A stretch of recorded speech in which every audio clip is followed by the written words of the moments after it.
All right. Good morning, guys. Happy Saturday. Can you hear me, see me? Yes. Yes. Okay, perfect. All right, so let's start. So today we're gonna have two topics. The first one is gonna be about the web elements. So we kind of briefly touched it when we created our first test cases, but today we're gonna talk more about different web elements, such as drop boxes, drop downs, checkboxes, radio buttons, and how to interact with these specific web elements. And tomorrow, in the second half of the class, we're going to talk about the weights, what the weights we can use, and what the best practices to weight for the element. So yeah, it's going to be a lot of new information for you. And if you have your laptop, it would be nice if you can like implement it while we're doing the session and see like not only how it works in my screen, but you can also see if it works for you. And if you like face any issues, you can raise them during the session. All right, so let me put it to the full screen.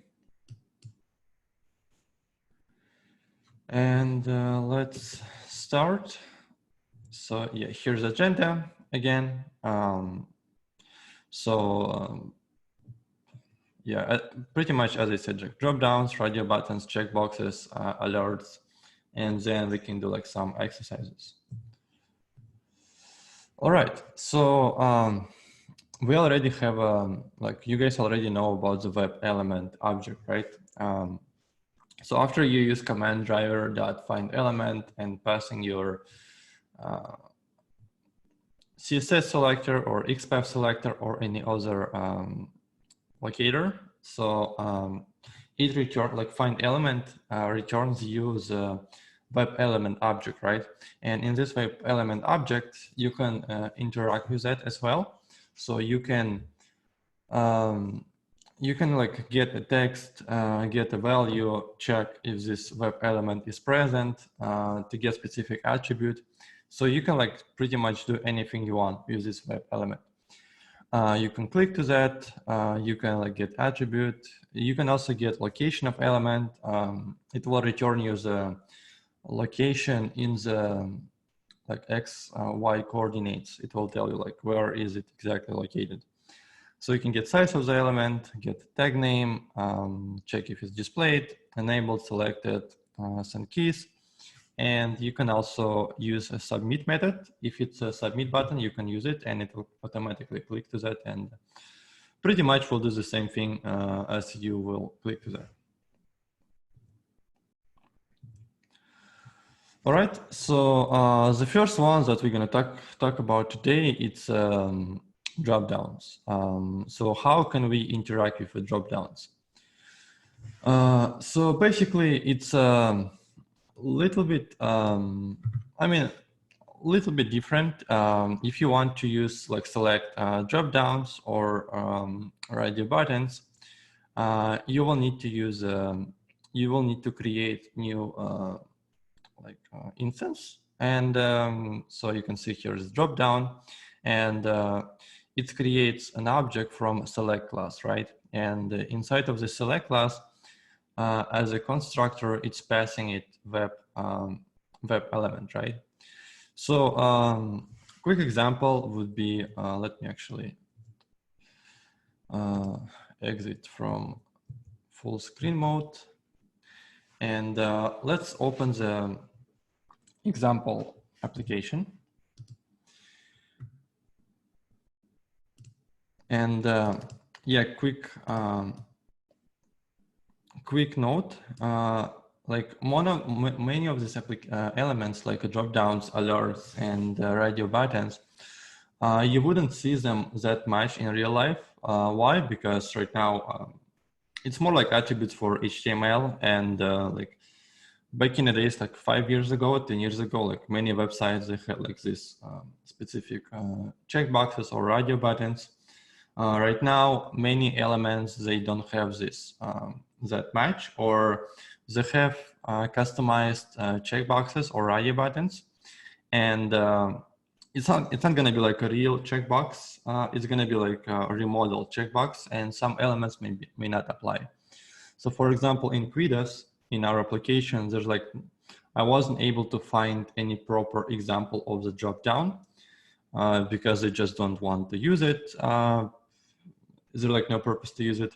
So that's why we can just use for examples our like in other resources. So let's say for here,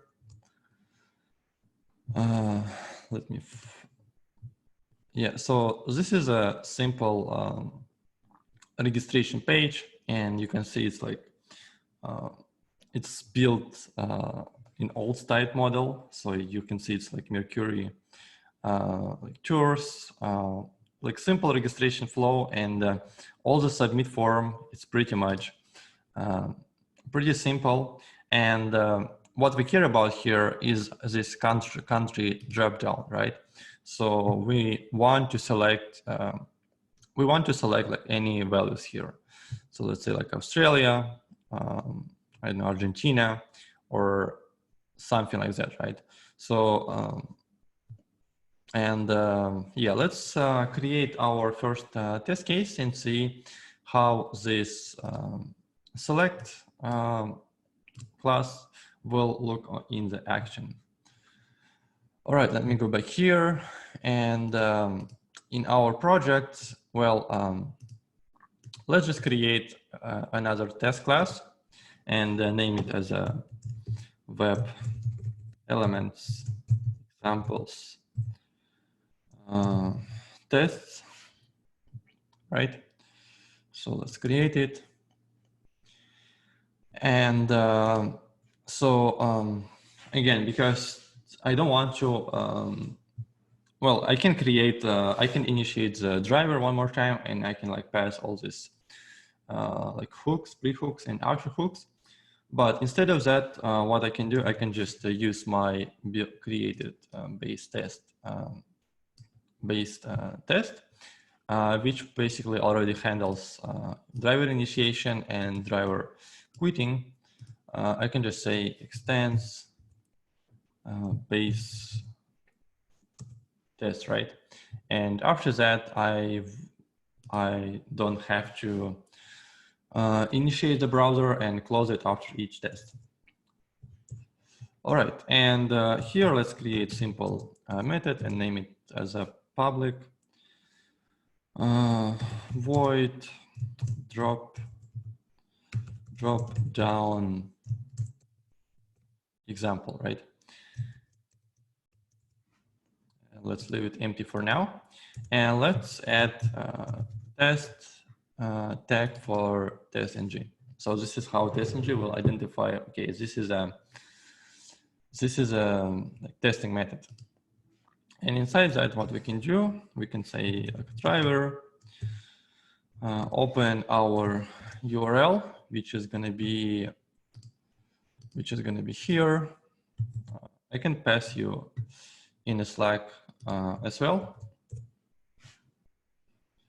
And so get to this URL, and after it's open it, what we need to do, we need to initiate this drop down method, right? So we're gonna keep our web element in this drop down section.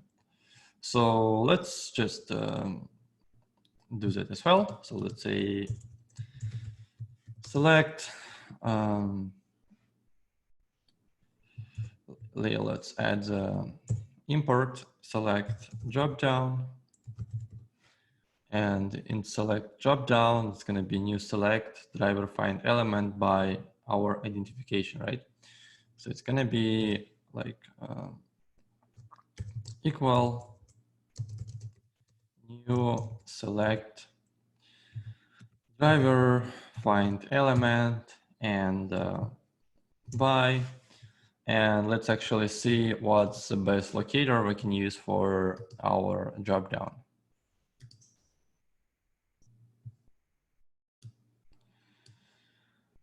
All right, so we can see our dropdown. It has a locator with attribute name and the value country, right? So basically, that's going to be the best candidate for us to locate by this locator. All right, let's do that. And here we can select by where is it? CSS selector, right? And pass this CSS selector here. So and say it's going to be name equal to country and wrap it with our square brackets. All right, so here let's double check my syntax. Yeah, so that's should be it. And let's close the line here. All right, so now we're gonna have our object inside of the, like, we're gonna have like a drop-down object, and it's gonna store the web element from this execution, right? So what's gonna we do next? Next, we will need to like select the element, right? So we're gonna interact with this drop-down web element, and for drop-downs, there's like multiple ways to select it. So you can select by text, you can select by index, or you can select by value, right? This is like options that you can choose for your select drop-down. Let's actually try some of them.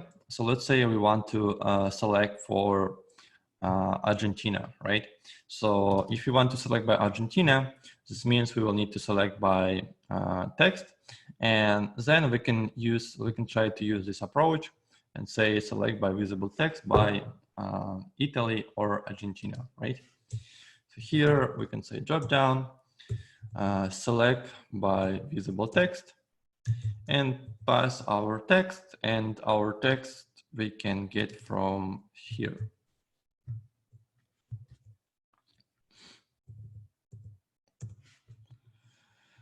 All right, and so let's actually run it. And because it's gonna be run very, very fast, what we can do, we can set wait thread sleep for 5 seconds, right? 5 milliseconds.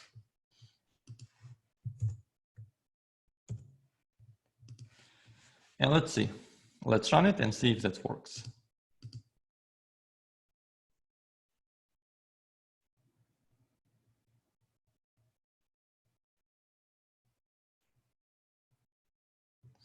Yeah, so we can see it's selected the Argentina, right? And we can see Argentina was selected, and this means our test case works. So another example, we can select by index. So we can say, okay, I don't know like the list of the elements, like what the text they're gonna have. I just want to select the first index or second index. And so that's easy. We can also comment out this for now and say drop down, select by index, and the index is gonna be, let's say 2, and let's run it.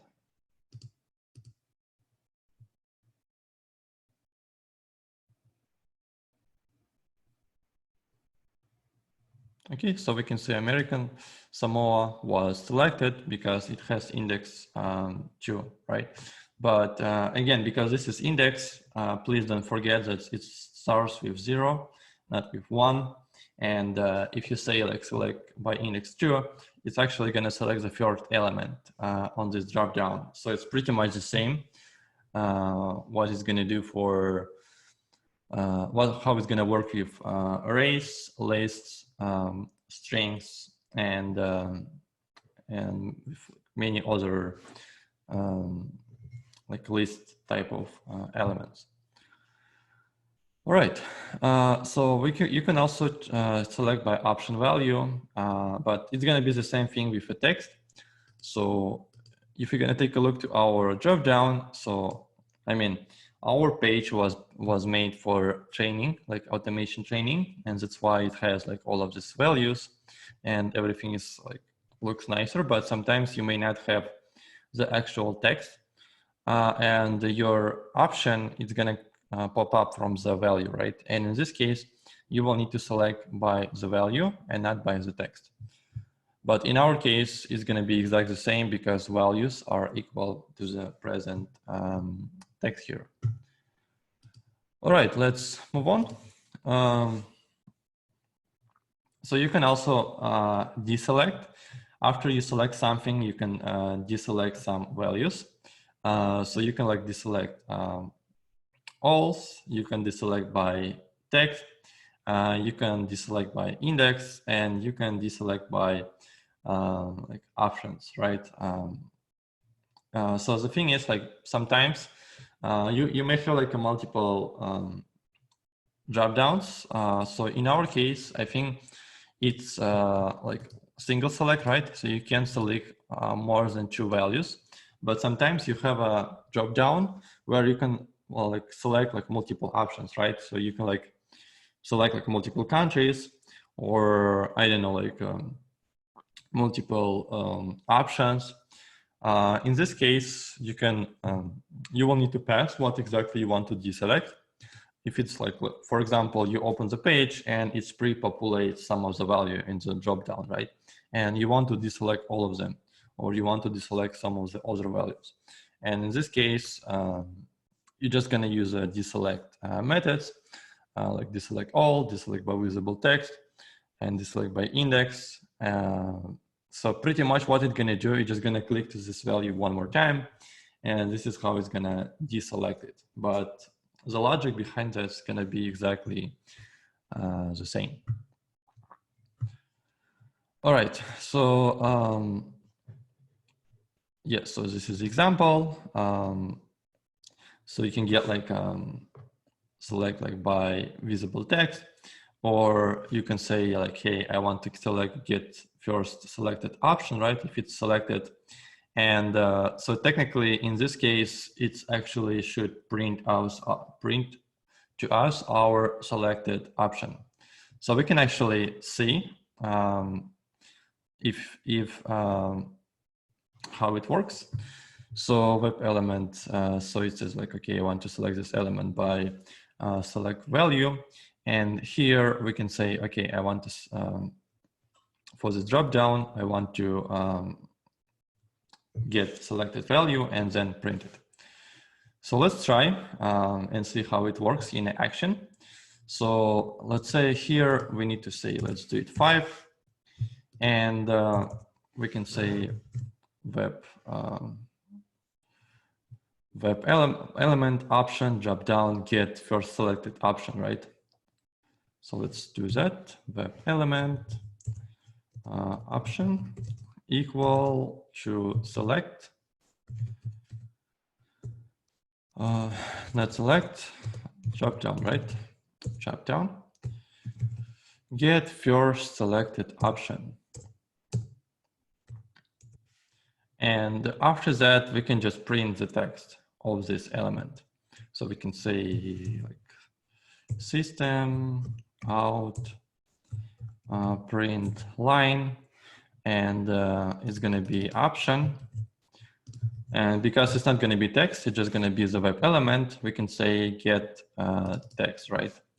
And technically, it should print us the options that's been selected. So let's run it and see if that works.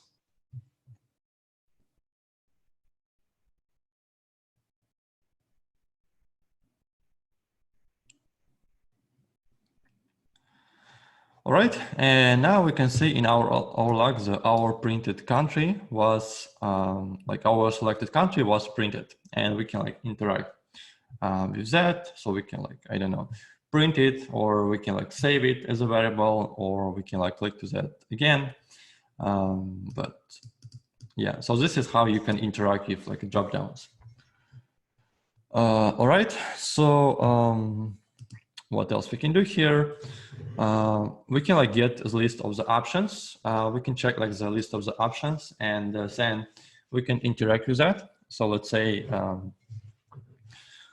we can like check like the size of the drop down options. We can say like, okay, so there should be like 10 available countries, right? And we can get like the options, and it's gonna return it as a list of the options, and then we can print it using for each method, and see how many options was there, right? So let's actually try that. And let me go here. Let me say list options equal to drop down get options, right? Drop down. Sorry, not drop down. It's gonna be actually, yeah, it's gonna be drop down. And for a list, let me add the import. Okay, let me add it here, and let me get options. And then let's just print it again as in the example here. So we can use like for each loop. So we can say for web element go through the options list, right? Go through the options list. Required object found web element object option options. All right, so now let's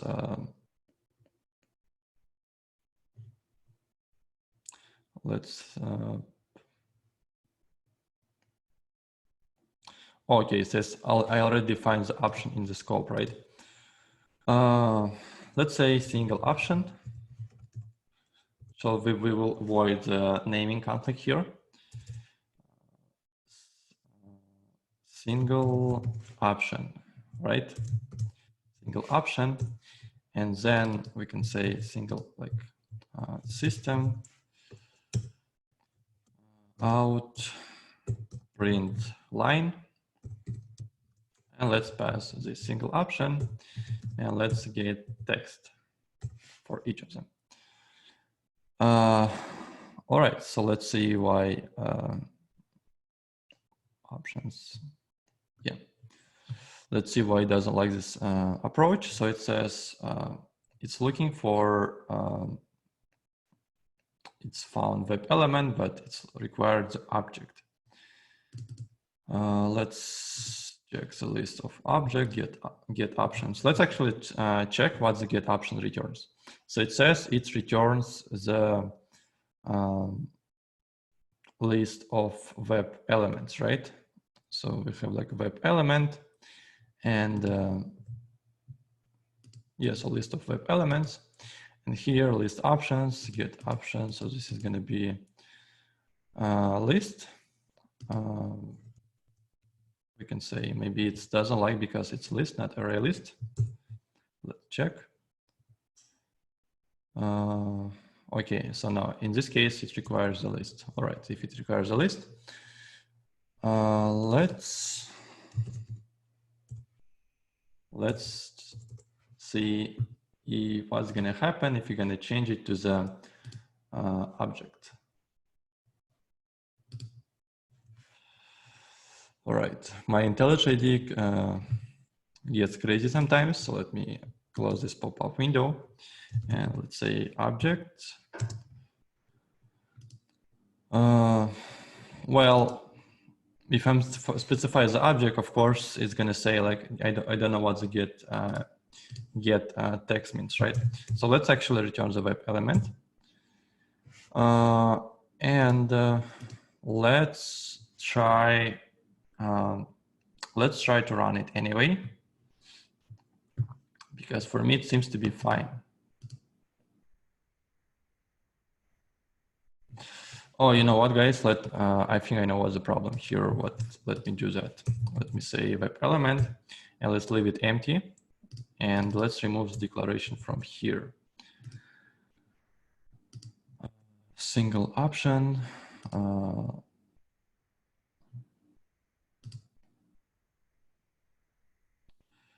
Initialized. And let's try it one more time. Okay, so it still doesn't like it, but that's fine. So let me double check again what's the return type here. Okay, so it has a list of web elements, right? So it's pretty much going to be the same as our, yeah, so it's just going to return the web elements, right? Okay, if it's going to return our web elements, instead of for each, let's try the usual, like a regular for loop here. Maybe it will like it more. And then we can see why it's our for each, it doesn't work. So we can say integer I equal to 0, right? And then we can say I less than option size. Say option size.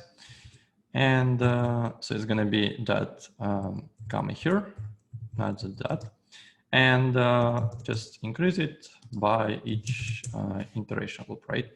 And here we can say, okay, so let's comment this out and say options, get index, it's going to be I. And for each index, we can say get text, right?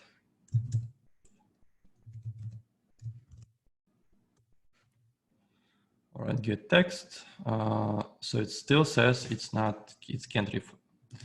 can't actually interact with it, right? Okay, let's see, find elements by tag name options. Let's see what I'm missing here. Should be something very options.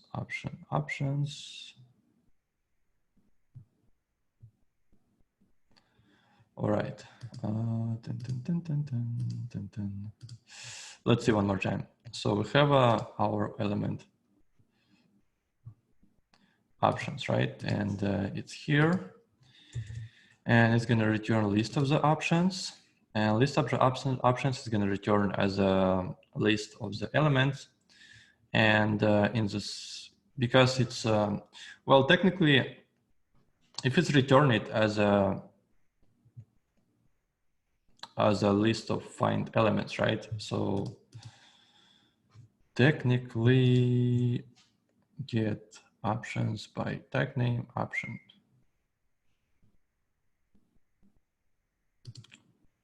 All right. So let me actually do, let me actually try another approach here. So what we can do, if it's just gonna get by the options, let me try to use find elements here and see if it's gonna make the difference. So we can say list options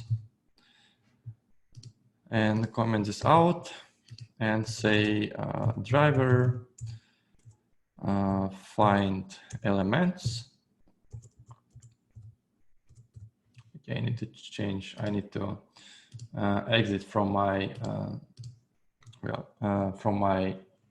keyboard switcher, and I can say find elements by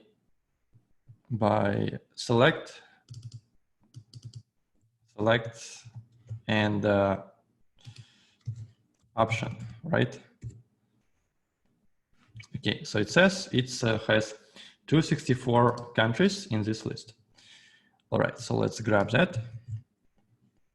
Let's grab that. Let's say by CSS selector, and let's pass our CSS selector value here. And then for our options, let me return our original for each loop here. And let's say for options, web driver, single option, web element, of course, not the driver. Require objects, look for find elements. Ten.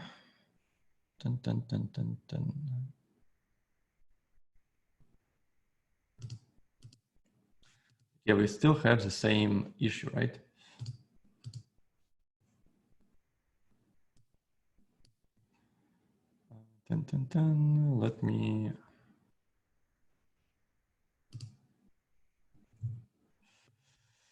Let me see. All right, so let me get rid of that and let me return this part. All right, so we have our option size here, right? And so we're gonna have a list of web elements, and here we have like integer 0, which we're gonna go through, and so option get I, it should return us like web element, right? And inside of this element, it should return the text.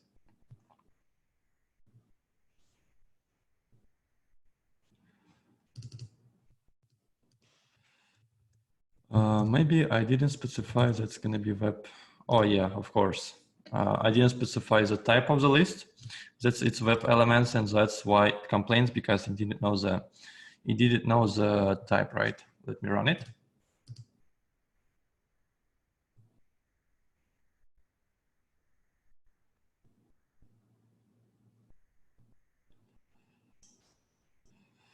All right, it's gonna go over this list.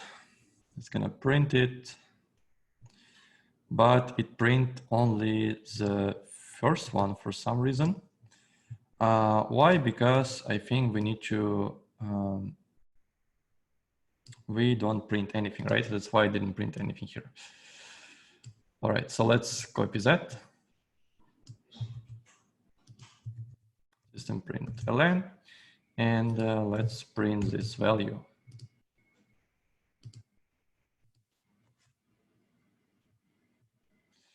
And you can notice how long it takes actually. All right, so now it prints all the values that we want. All right, so now let's try again with our options, drop-down options, because I mean, as we saw, it's basically doing the same thing. Let me specify the web element type here. And let's see if that's gonna work as well.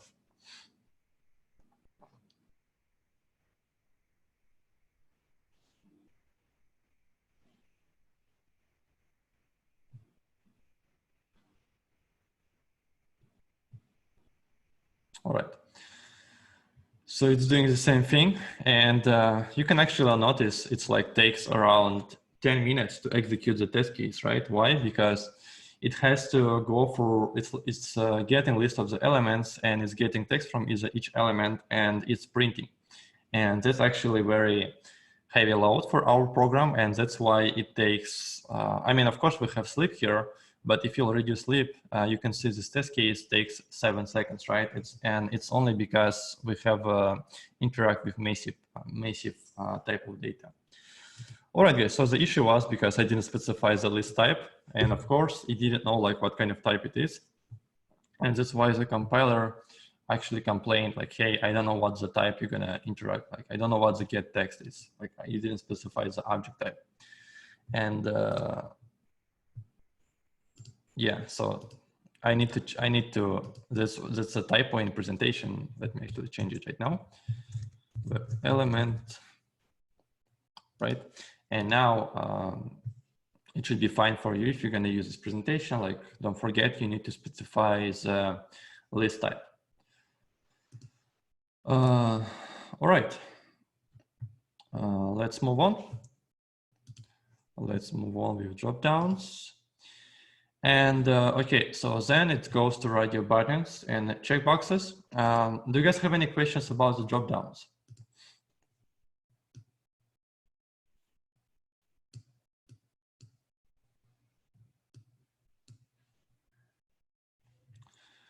Okay, question from Vladimir, how to handle dynamic dropdowns and how to choose future dates when you choose, for example, flights, right? I'm not sure what the dynamic dropdowns you mean. Like if you say like they are appearing after like you clicking like to some like elements, I mean, you're just handling them the same way as the regular drop downs. You just need to make sure it's present, right, before interact with it. And how to select future dates when you're booking a flight. Vladimir, what do you think? How can we select the future dates for the flight in a drop down in a calendar? So let's say if you're gonna go to the Kayak website, we will need to select the tomorrow's date, right? Azad, may I ask you? Yeah, go ahead. Like for dynamic drop downs, so we also use select for dynamic drop downs, or should we use something else? If it has a select type, yes, you can use select. You can use select for any of them as long as they have a select type here. Okay. All right, guys.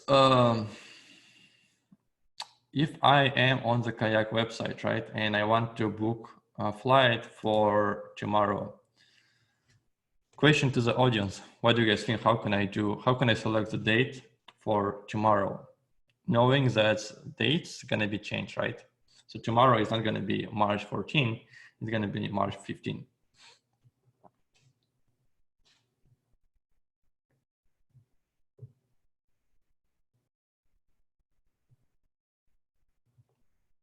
Any idea, guys?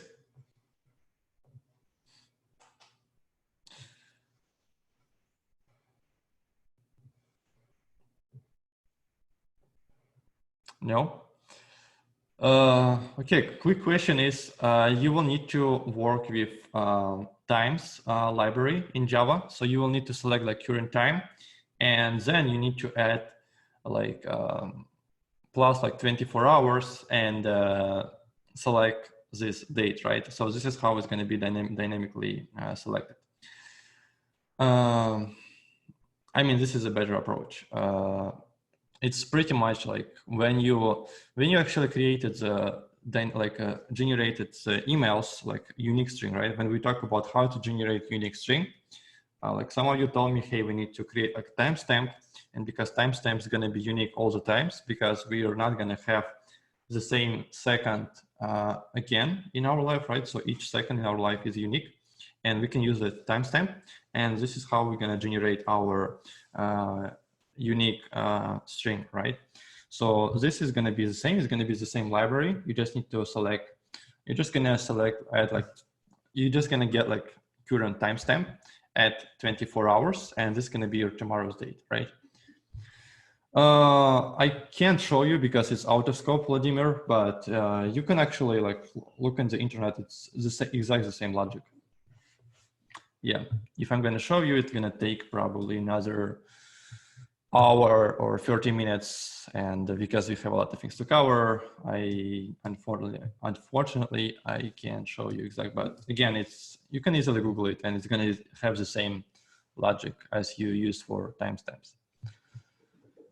All right, guys, any other questions about drop downs? No? All right, so we can just continue. And so the next part is going to be checkboxes and radio buttons. So let's actually open example. So I wasn't able to find any good examples for options and checkboxes for quizzes as well, because again, even though like if you will see your checkbox or radio button in your website, probably it may not have type for the radio button or for checkbox, right? It may have like a regular div container and div element. Inside of this div element, it's gonna have just a class like name saying, hey, this is a checkbox. But here it's gonna more old style checkboxes. And if you're gonna inspect it, so we can see it actually has a value element type with element input with type checkbox and the value checkbox 1. So how can we interact with that? It's actually very simple. Well, you just need to use like regular driver find element and select by value and then click to that. And this is how it's gonna click to this element. The only difference, do you guys know the difference between checkboxes and radio buttons? On checkbox, you can select multiple checkboxes, and on radio, I think you can do just one. Yeah, that's exactly right. So be careful in your test cases because you can select 2 different radio buttons, right? It should be unique. And checkboxes, you can select like multiple. So, okay, let's actually see how it works in action here.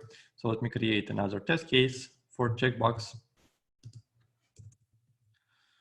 Let me say checkbox example, and it should be lowercase because it's a method, right? And let me grab this URL. Let me grab this URL here. Let me delete that. And let me inspect this element and say, okay, I want to select by this value, which is going to be actually, good question, guys. What do you think is going to be the better selector locator here? If I want to select the checkbox number 2, which locator I need to use here?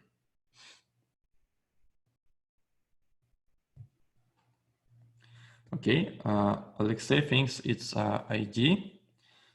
Vladimir thinks it's checkbox number 2 value. Harry thinks it's ID or a value, right? All right, and we have a split opinions here. Well, guys, again, if we talk about the best practices, right? And we remember if we have an ID for the element, it should be unique, right? It's a standard for any web applications that we have only one ID for the page, right? And we need to be confident that it's a unique. I mean, well, we need to double check that, but we should know that it should be unique. Let's try. Yeah, so this is unique. And guys, again, yeah, we can see the value. It has, I mean, well, it's, maybe it really doesn't matter, right? If you know, like value is checkbox, it's more, it makes more sense for us. But again, in terms of best practices, always look for the ID. ID, you can be like confident that it's going to be, it's not going to be, it's not, there's not going to be 2 elements with the same ID. And you need to look for the ID first, all the time. This is, again, this is an interview question, like what's the best practices for locating elements? And again, it's going to be ID first. And if there's like no ID, technically it should be the name of the element if it's a unique, because ID cannot be unique. Name can be unique. Sorry, ID should be like must be unique, and name it may not be unique. It, like multiple elements may have different same names, right? So we can say here checkbox number 1 and checkbox number 2, they have the same name, right? So we can't use it. And if you can't locate by ID or name, you need to check for unique attributes like value, right? So this is like your first step. And if it's not gonna help, you need to use more complex CSS locators and XPath locators. So the right question is, it should be ID by best practices, right? But in real life, sometimes you may have different like weird situations when you may have like a bugs in your applications when IDs are dynamically generated, right? And you don't know them in advance, or you may have like multiple IDs for some reason. In these cases, of course, try to find like more stable locator, but again, by best practices, always use IDs. All right, so now after we open this page, let's say driver, find element by, and here's the thing, guys. We mostly use like CSS selectors and XPath selectors, but you can also locate straight by ID, right? So you can use like by ID and pass this ID value, and it's still gonna work. So this one is gonna be exactly the same as you will do like CSS selector and ID, right? So the pound sign is gonna be ID. Or for the XPath, is gonna be the same. Because XPath doesn't have like any shortcuts for ID, so it's gonna be like double slashes, star, and here is gonna be @ ID equal to our ID value. So it's gonna be the same thing. The only difference here, because you already said it's ID, you just need to pass ID value. You need to define it's gonna be ID. Here it's, you just, because you say it's gonna be CSS selector, you just need to identify it's gonna be ID. And it's the same thing for XPath. Quick question for you guys. What do you think, what's approach, like what's method is better to use here?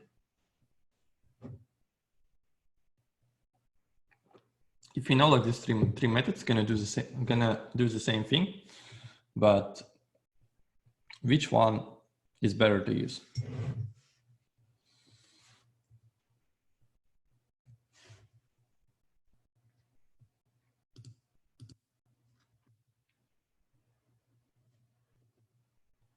ID selector, ID. Yeah, well, it's here's like no direct question, right? But yeah, so if you use like by ID, it will be easier because it will make more sense. But again, usually in a companies, like in most companies that I worked, we had the policy. Okay, so we want to locate elements only using by CSS, only by passing CSS selector, right? Or only by passing the XPath selector. And because, I mean, in most cases, XPath and CSS, they're doing both the same thing. We try to stick to the one policy, right, for locators. And if you have a policy like where you need to pass only, like if in your framework, you already designed you can only accept CSS locators, of course, like you should not create different methods to locating by IDs, right? But if in your company you have like more flexible framework, you can directly access by ID. What's the reason for this policy? It's because, well, it just avoid confusion, right? And it makes it cleaner if you have like only one way to do things.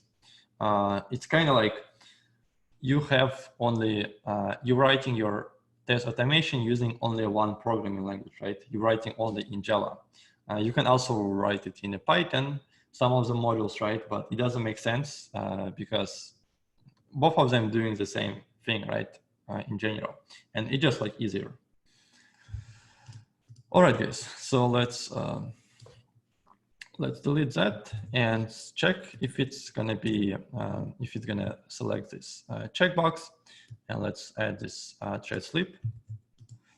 See if it's actually gonna select them. So let's run this test.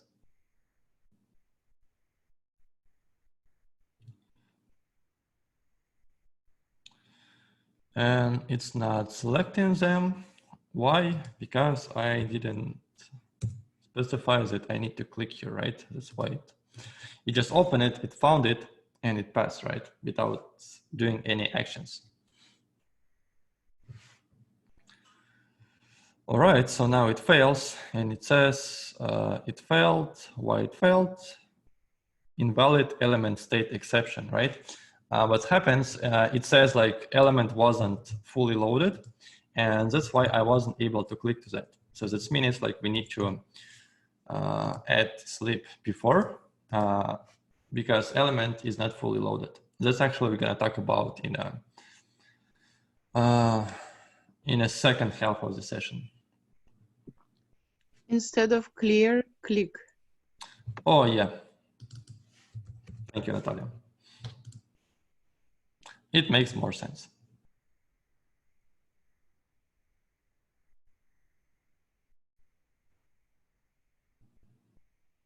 All right, so it's clicked. And again, because this is for a test case, if we click into the checkbox, we need to make sure it's clicked, right? So how can we do that? We can say web element checkbox equal to that, and we can say checkbox click, right? And then we can assert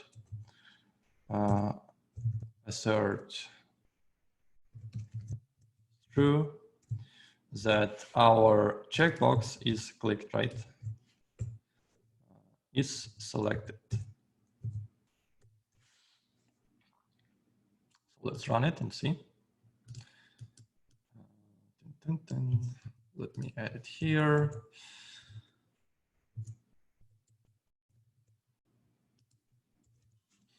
Just a quick delay until it's actually going to be clicked. Now let's check if our test case is going to work.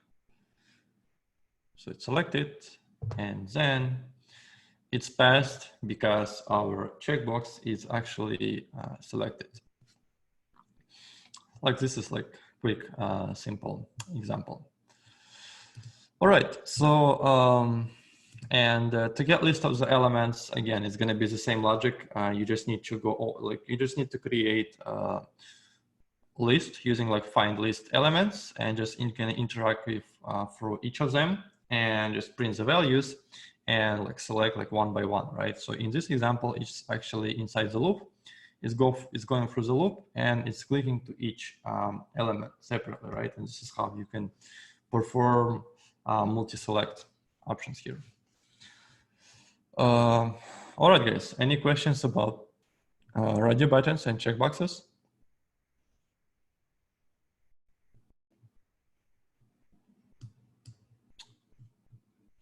No? All right, so let's move on. Yes, I think checkboxes and radio buttons, they are pretty simple because you're gonna interact with them the same way as you interacting with any other elements. But quick difference here, just to remember that in radio buttons, you cannot select multiple. For checkboxes, you can select only one, and you need to be aware of that. All right, guys, alerts. Like many web applications don't use them very often right now, but you still, if you're gonna work in a project that's been developing for 20 years and it has like some legacy elements, you may face when you will have this alert, right? And alert is like this pop-up window where it can like, it may have some warnings, or it can just have like some information, or it can also like have some input box, right? And where you can just type the text. And usually it has like some buttons like OK and cancel. So pretty much if alerts, what you can do, you can like grab the text from the alert to verify you have this alert with following text, right? You can pass the text inside of that, and you can click to the buttons here. So yeah, that's what I was talking about. This is like for actions you can do with alert. You can dismiss it, you can accept it, you can get alert message text, or you can actually pass text for the alert. So this is an example. Let me open it. Alert. Okay, this is not what I was actually looking for. Delete customer, yeah. All right, so here I believe if I click to the submit button, we're gonna have this alert button, right? And if I'm gonna specify the customer ID, we're gonna have like a customer successful delete alert. Okay, so let's create one single test case. Let's say if I open this page, if I click to the submit button, I'm getting this text, and I will need to verify this text and then just dismiss the alert.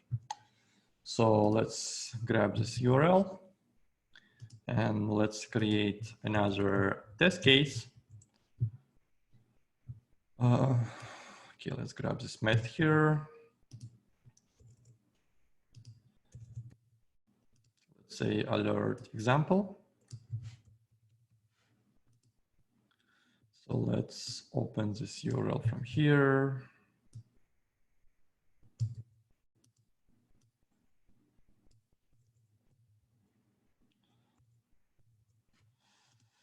And so we need to access this button here, submit button, to get the alert. And it has type submit, it has name submit, it has value submit, right? So let's try to access by name. Again, because in CSS you don't have a like shortcut for name, so you will need to specify the full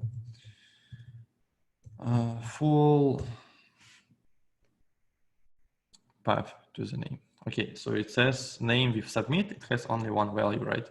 So this is perfect, that's what we need.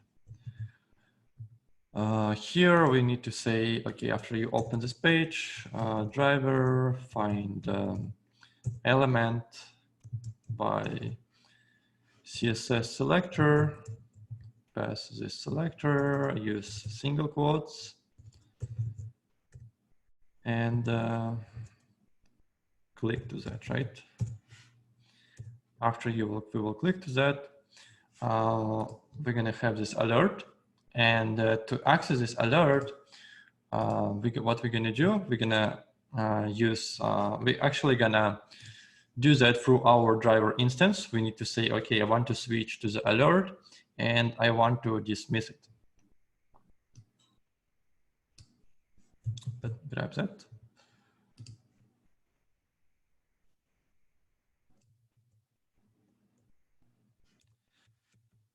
Driver, switch to alert, dismiss. All right, so now let's try to run it and see.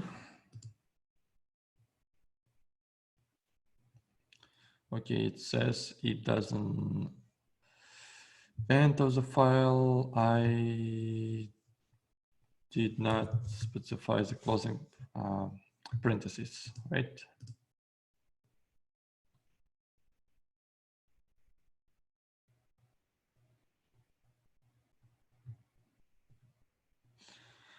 Okay, so it was fast, but we saw like it dismissed it. And then let's actually try to get text. And let's print this alert text. System out print line.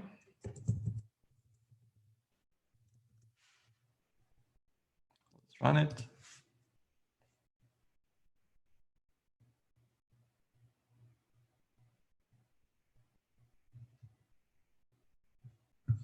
Okay, and now you can see we can get the text from this alert, and then we can dismiss it, and then we can assert that text is gonna be exactly like that. All right, guys. So again, this is for actions that you can do alerts. You can dismiss them, you can accept them, you can get a text, or you can send the keys, like send like the value that is asking you to type in this like a model, right? And that's pretty much it that you can do. For this switch to method, you can also use it for accessing different tabs. So let's say if in your test case, you click to the link and it opens a window in another tab, you can also say like switch to another window. I think we're gonna talk about it more in this week. How can we interact with different windows, different tabs during the test? But just FYI, it's not only used for the alerts. All right, so then exercises. So here we need to open this URL. So we need to select United States on the drop down, and then we need to get list of selections and assert that certain given country is appeared on this list, right? So I already showed you how to do that. This is simple. And guys, who wants to try that? Who wants to try to implement this case? Do we have any volunteers?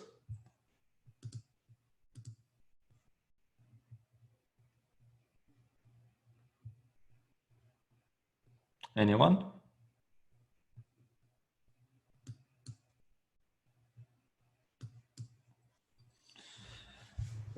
Can I try? Come on, guys. Yeah. I will go ahead. You will need to, I'm gonna post this on Slack, right? And what you will need to do, you will need to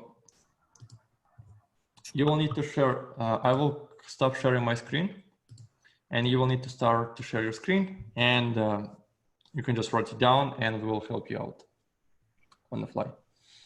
Oh, okay.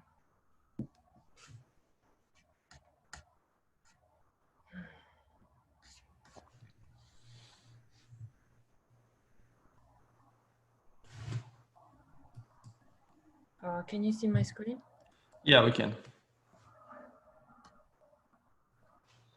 Okay. So we do test. Yep, test. Then method name. Public void drop down.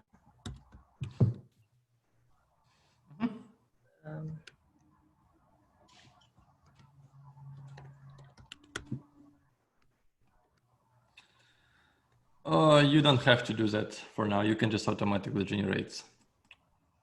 All right, and then do driver get. And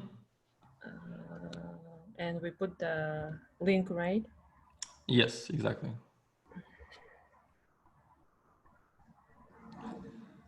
So you can get it from the Slack.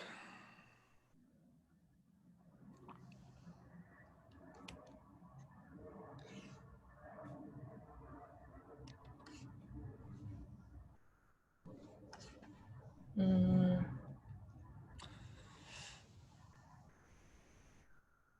then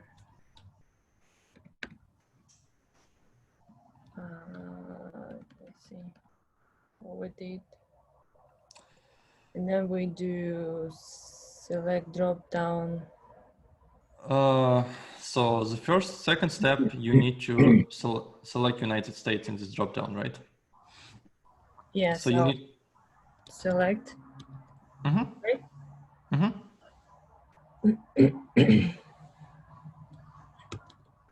Oh, you already have my notes. That's gonna be helpful. Drop down, new. New selector and Mm-hmm. driver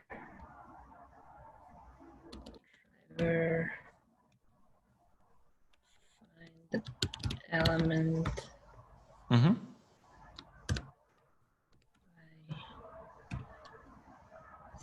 CSS Mm-hmm. selector. Yep. That was it. And I will put the Locator for the selector. Yeah, I think you mistype. It's like CSS. It's like double S, not triple S here. Yeah. Yeah, and inside of that, you can need to open the parentheses and pass your locator for the dropdown. like this, right? Yeah, you already have it.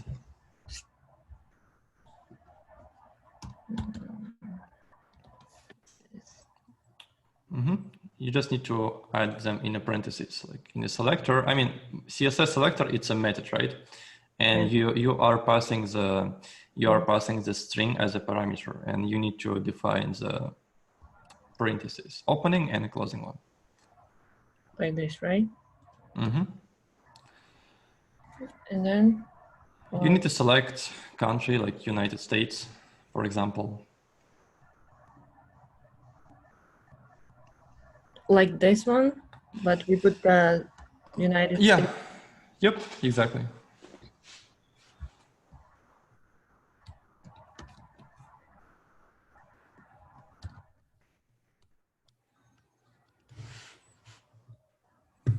Or we just the United States. You actually need to open this link and check how it's actually defined there, because you need to define the same name. This one. Okay. This one? I think so, yeah.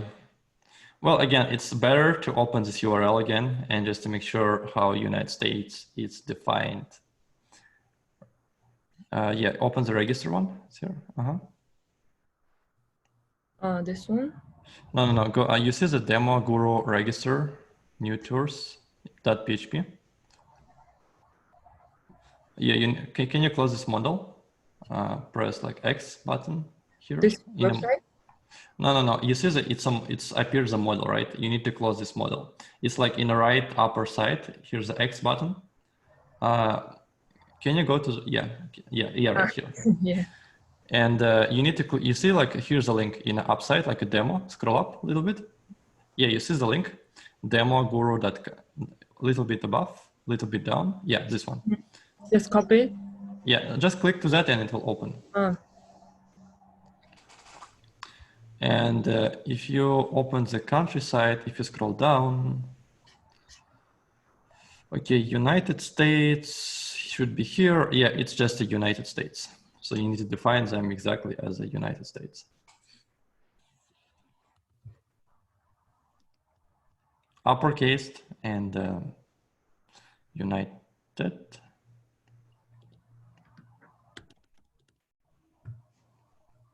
Right?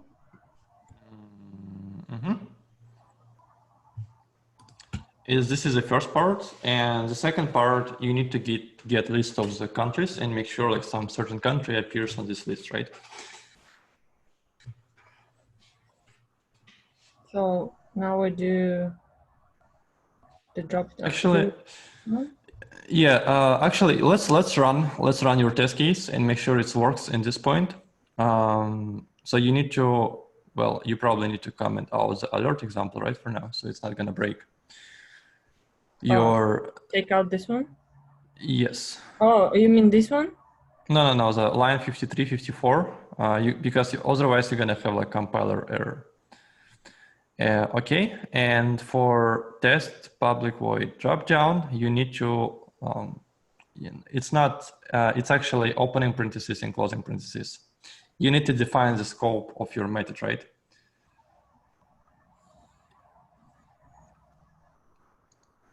So you see, in your methods, you are, after the throwing exception, you are opening the parentheses, right? Oh, I see. Just open the parentheses. Yeah, and close after.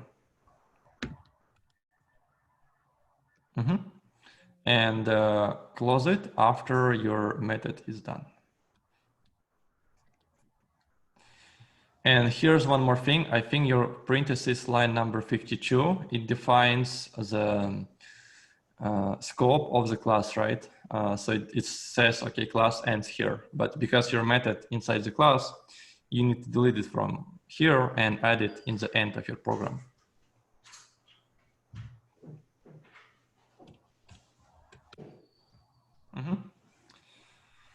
Yeah.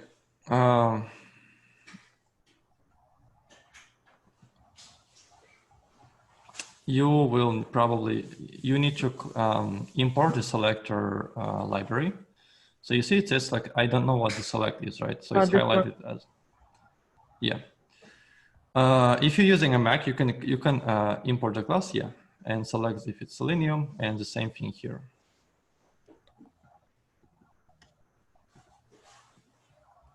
There's a shortcut that you can also use. It's going to be like Option, Enter, and it's going to do that automatically. All right, so it says you have some compiler errors, right? It says you can have some compiler errors. Let's scroll up. So first of all, you need to import the assert class as well, right? Here? Yes. Import it.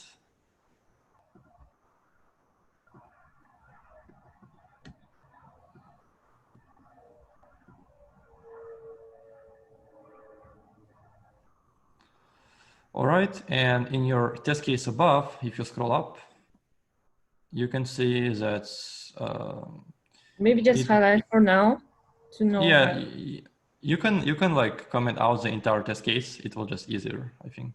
Or yeah, or you can just do it by line by line. Yeah, I know. I don't know how to do all these things. I know one time. Sorry.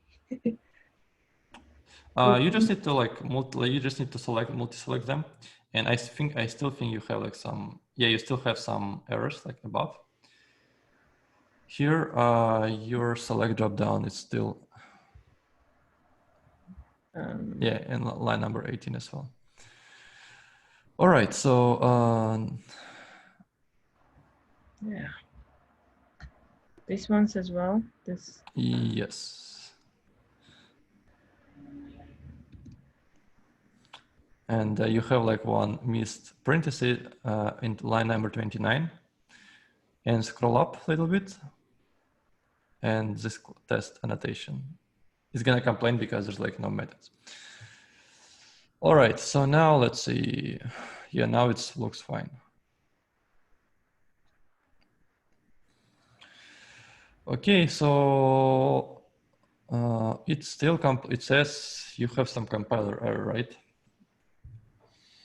Why do you think what's the problem now? Because I'm running in the different project. No. Take a look to your line number 61. What do you miss here? Oh yeah, this one. And you still have an issue here for line number. Yeah. Let's see. Great. Let's see. No, you still need to add the terminator, right? But it complains about different thing. You can move your mouse to the error, and it's actually gonna highlight. No, you see where's your cursor, so you can move your mouse, and it should tell you what's missed here. Oh, so must Yeah, and the it's actually it's actually in a hint. It tells you exactly what you are missed here. So you see, it says like closing parentheses is expected, right? One more. Yes. All right, and now let's see. It says now it complains about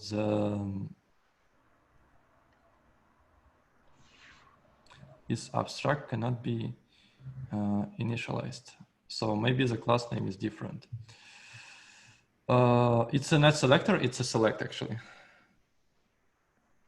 The class name. It's yeah. No. It's right. It's easy. You need to define new select. Select. This one? And import. Yep. And now let's try.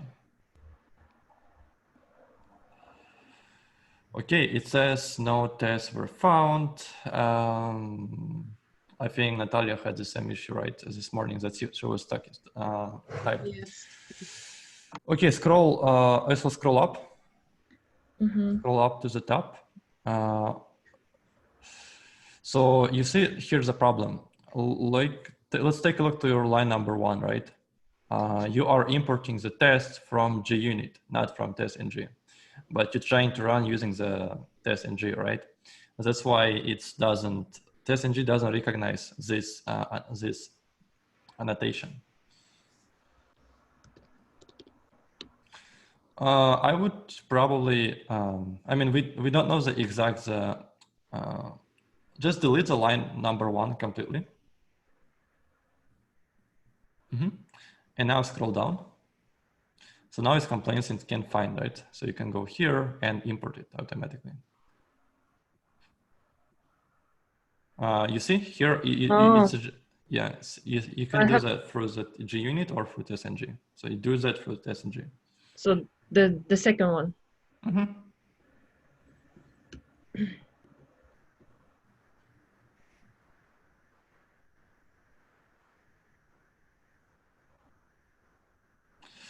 Oh yeah, we need to change the URL here. Can you copy this URL? Because we use like old ones, it goes to the article, not to the dropdown. Which one? If you open the browser, you need to copy this URL. No. You click to the next tab, next to the Slack tab. This one? Let me actually send you the right URL. This one leads to the article, not to the registration. Let me send you the right one.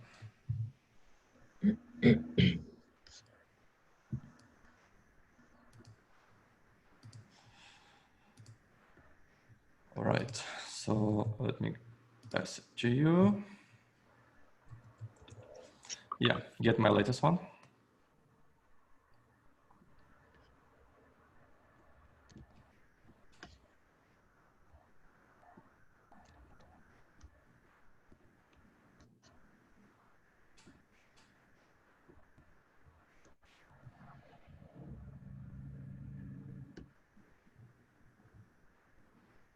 All right, perfect. And if you open your IntelliJ IDE, and we can see it works, it passed, and everything is fine. And Natalia, I think you need to double check with your site. Maybe you have the same issues as you importing tests from JUnit and not from testng. All right, guys. So we right now we don't have time for solve the second part. Like it's a get list of the countries and make sure some like given country inside of this list. You can do that like as part of you can do that at home. It's actually very easy. I already showed you how to do that. You just need to assert certain given text in this given find element, right? All right, guys. So let me share my screen again. And submit accept alert. You already know how to do that, and verify checkbox is selected. I already showed you how to do that, right? So it should be like no problem for you to do that as well. All right, guys, do you have any questions about the web element that we covered today?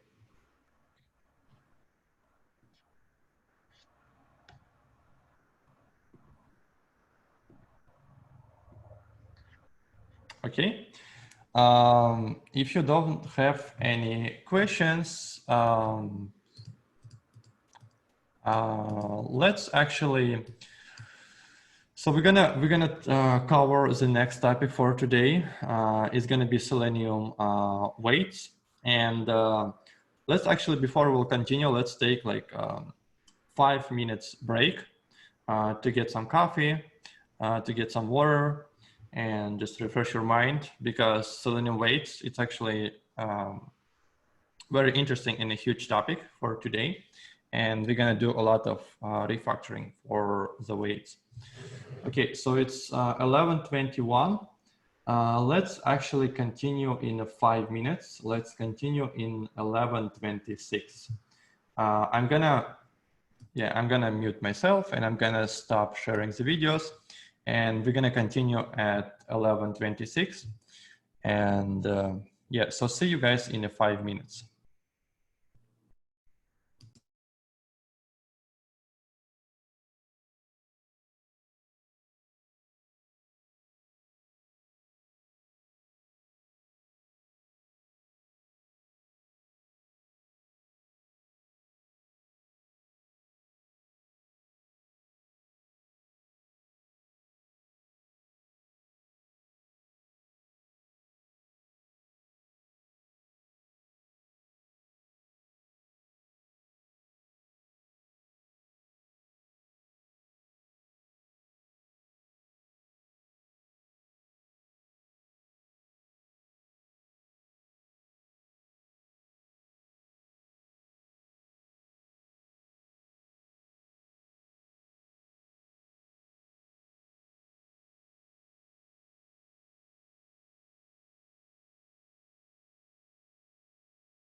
And we are back. Okay, guys, let's continue. Hopefully you get some coffee, some water, refresh your mind, and ready to start a new topic for today. That's going to be related to this. It's going to be related to the weights, as I said. So let me actually share my screen. All right, so let me try one more time. All right, guys, can you see my screen?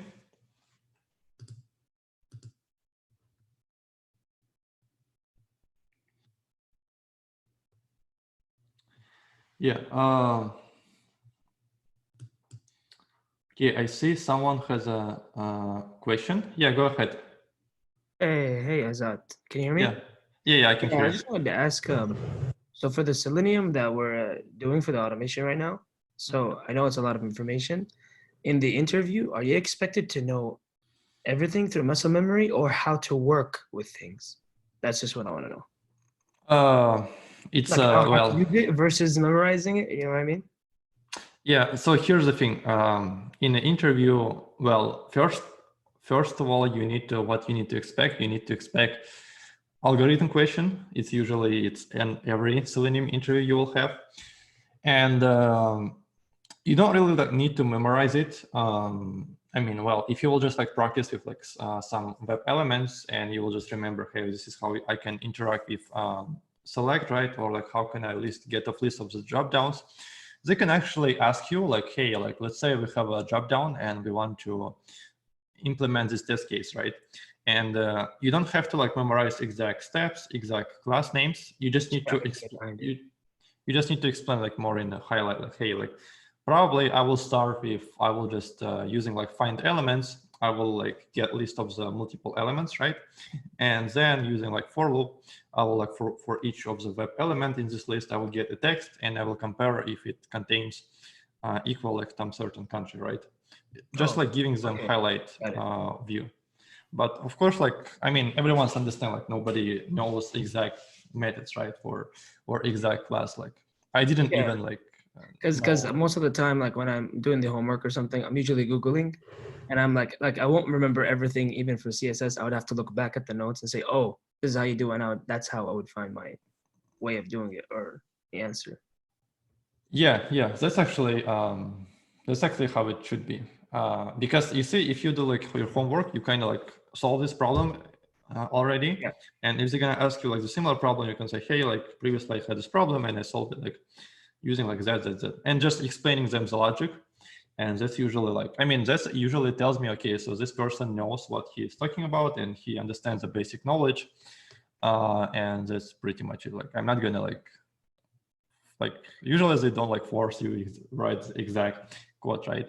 For selecting or for doing something, but it's still, you still need to practice that, do your homework, because it's the best way to learn new stuff. Thank you, appreciate it. Yep.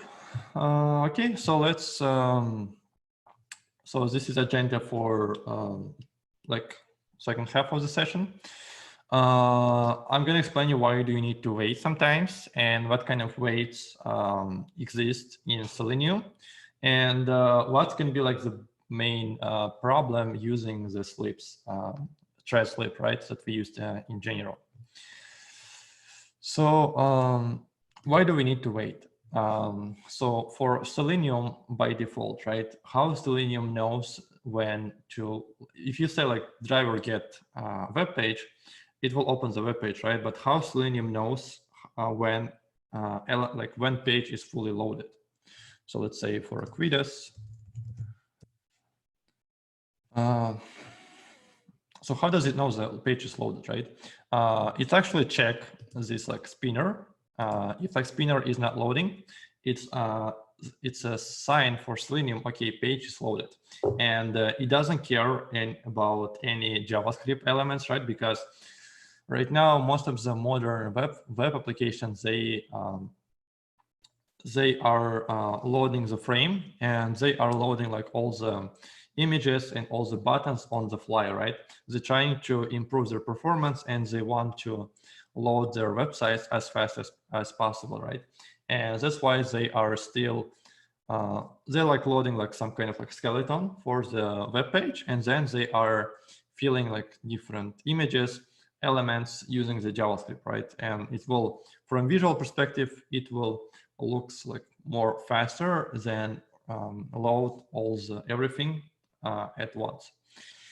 And for Selenium, it's kind of confusing because it doesn't know like by default about any of the JavaScript loading. It will open the page and it will say, okay, if spinner is not loading, probably page is loaded, and I will try to locate the element. And if element is not there, I'm just gonna fail the test, and I don't have to wait, right? And that's why we had to set this thread slips. If you remember, where's that? Login tests. Okay, I'm commenting them out, but before we had the issue with that, and that's why we had to set like 2 seconds, 4 seconds, 2 second slips, right? To tell Selenium, okay, the page is not fully loaded, let's wait additional 2 more seconds until all the JavaScript things will be loaded and the page will be ready to interact with. And quick question for you guys. Why do you what's the potential problem you can see in this approach here? If the internet is really, really slow, it cannot be enough, like 2, 4, or 6, and it's gonna, and you don't know, and actually, if it's loading faster, you're losing more time too. So that's the problem with that, what I'm seeing. So. Yeah, so technically we can set it like 10 seconds, right? And you can assume like, okay, if page is now not loaded for 10 seconds, we can say it's like should fail, right? Because it should like load for 10 seconds. And another environment issues, yeah, as you said, this is also true. So let's take a look at the chat. Maybe way too long, too short. Yeah, so let's actually take a look to our methods, right? And you guys remember, we are try to optimize our test cases, and we removed like all of our implementation methods, implementation details to the methods, and just try to reuse them, right? But for example, we have like get error text, right? And we use it for like in 3 test cases, right? Because it's, I mean, for now we have 3 test cases. And let's imagine we're gonna have 100 test cases which are gonna use this method, right? Which are gonna use get error text message. And you can imagine like for 100 test cases, if you're gonna wait, it's like hard-coded 10 seconds, it means you're gonna lose 1,000 seconds, right, for the test run. And it's just gonna wait 10 seconds without doing anything or without performing anything. And of course, it's gonna be performance issue because like if you can imagine, you will have hundreds or maybe like thousands of test cases, right? Once you build the robust framework and once you will contribute more and more and more, and your execution time may take like forever. It may take like hours because of that slips, right? And that's why thread slips, it's like more easier way to do, because you just say, okay, just wait 10 seconds, but in a long term, you're gonna have a lot of problems with that. And thread slips considered as a very bad practice. None of the QA automation engineers gonna approve your code review. If you're gonna put the thread slip, they're gonna complain. They're gonna say, hey, you cannot do that. Don't use hard-coded slips. It's considered as a very bad practice in a test automation world. So starting from today, you should not use thread slips at all. Otherwise, your homework's not going to be accepted or your grade's going to be downgraded, right? Because you use thread slips. But again, in the interview, in the work, like never use thread slips, and you can tell, you need to know that thread slips, it's a bad practice because of that performance issues and because it's not doing anything rather than just waiting. All right, so if we're not going to use the thread slips, what can be other approaches, right? Selenium supports different types of waits. One of them is implicit wait.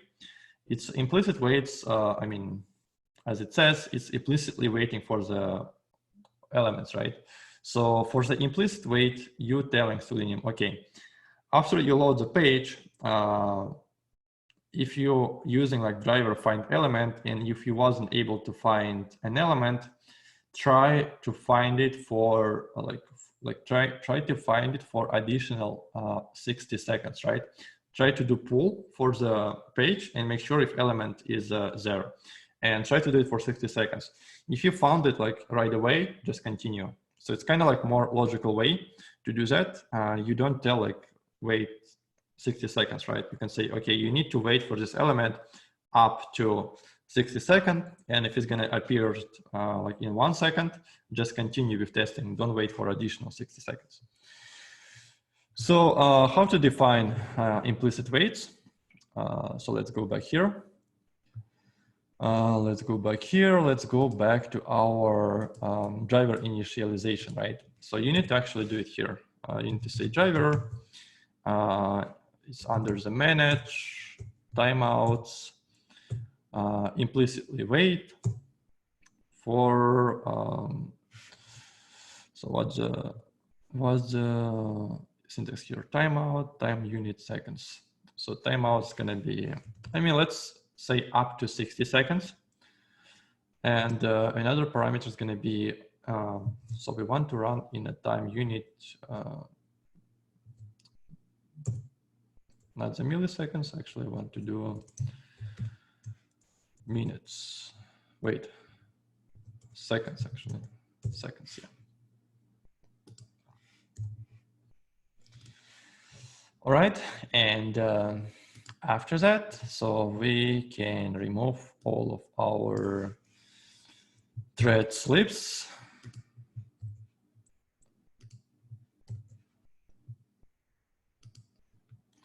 Right, and where is our registration flow, service provider registration flow? Okay, so here we can remove it as well.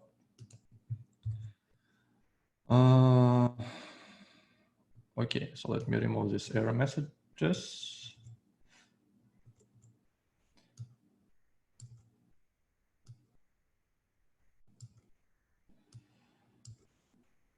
All right.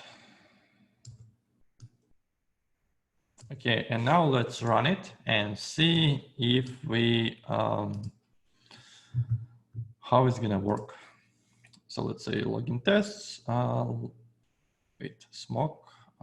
I actually don't want the login test. I want to have this, not this one, where's it? I think oh yeah, right here. You want to run this? Well, I think I can just run it from here. Let's check.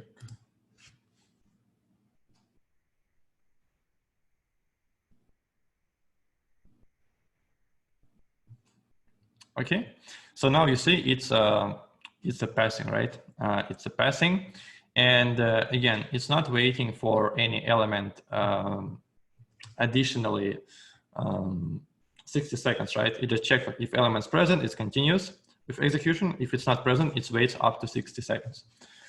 So if we're gonna, you know, like, let's actually simulate the failure.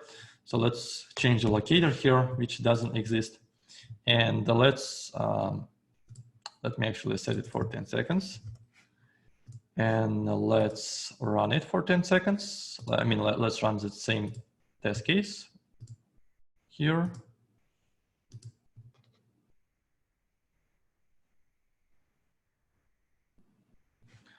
It's gonna add the page.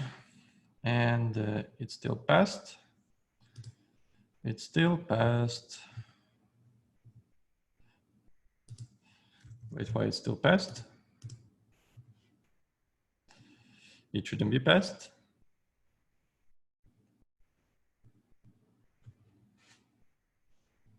Okay, so wait.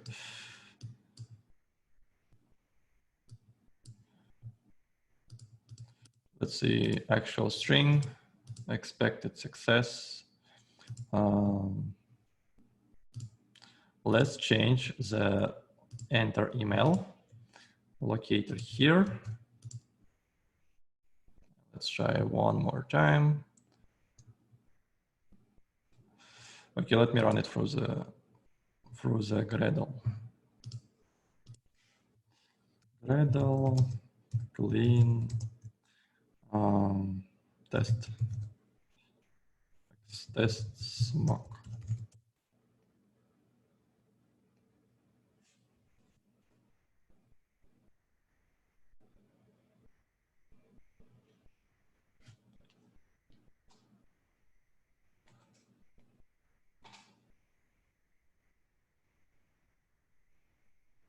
Okay, so it waits for 10 seconds and then it's gonna throw the exception, right? So let's take a look to the exception.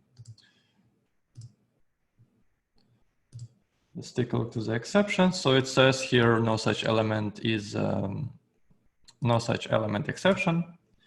And in our report here, it's gonna tell the same thing. It's gonna say, no such element, unable to locate element, right? But as you remember, what it did, it waits for 10 seconds until element will appear. But it's because it still didn't appear, it just failed, right? But before failing, it waits up to 10 seconds until it will show up. So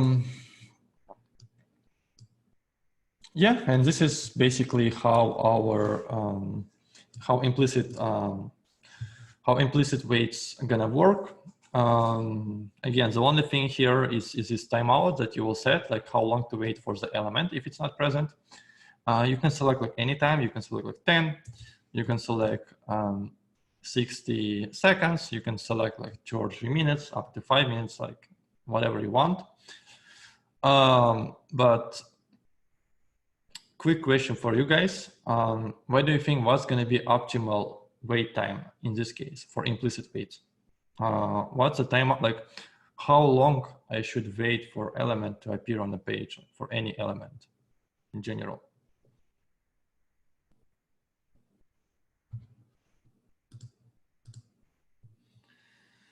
Five seconds, 4 seconds. Okay, what if I will face issues that George was mentioning earlier? Let's say I have like very slow internet connection, right? And to load the full page, it will take me 10 seconds, right? In this case, it will just wait 5 seconds and then just gonna fail because element wasn't loaded, and it's not application issue. It's kind of like my network issue, right?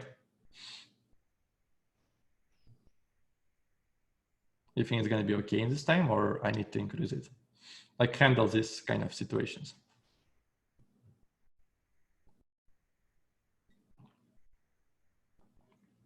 Okay, let me put the question another way.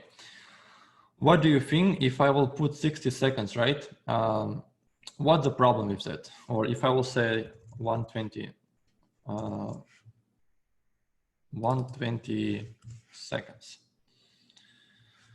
Okay, you're saying it's too long, but why does it matter? I mean, if it's gonna appear, it's not gonna wait 120, right? It's gonna appear for the element that's not present on the test case. And what's the problem if page is loaded, but it's gonna wait 120 seconds for it to appear before failing?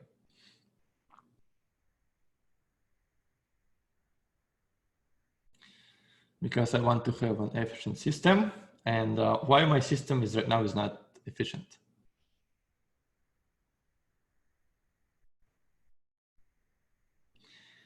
Because users will wait so long.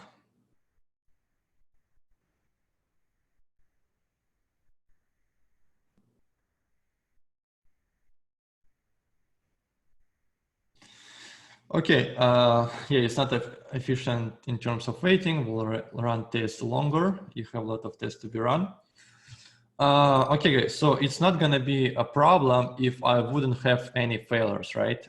Or let's say if I'm gonna have like one failure, I mean, that's fine. If I'm like not gonna have any failures, it doesn't matter how long I will put, right? I can like put 9,000 seconds. It's gonna be, it's not gonna affect it, right? It's gonna be the same because it's only gonna affect if element is not present on the page, right?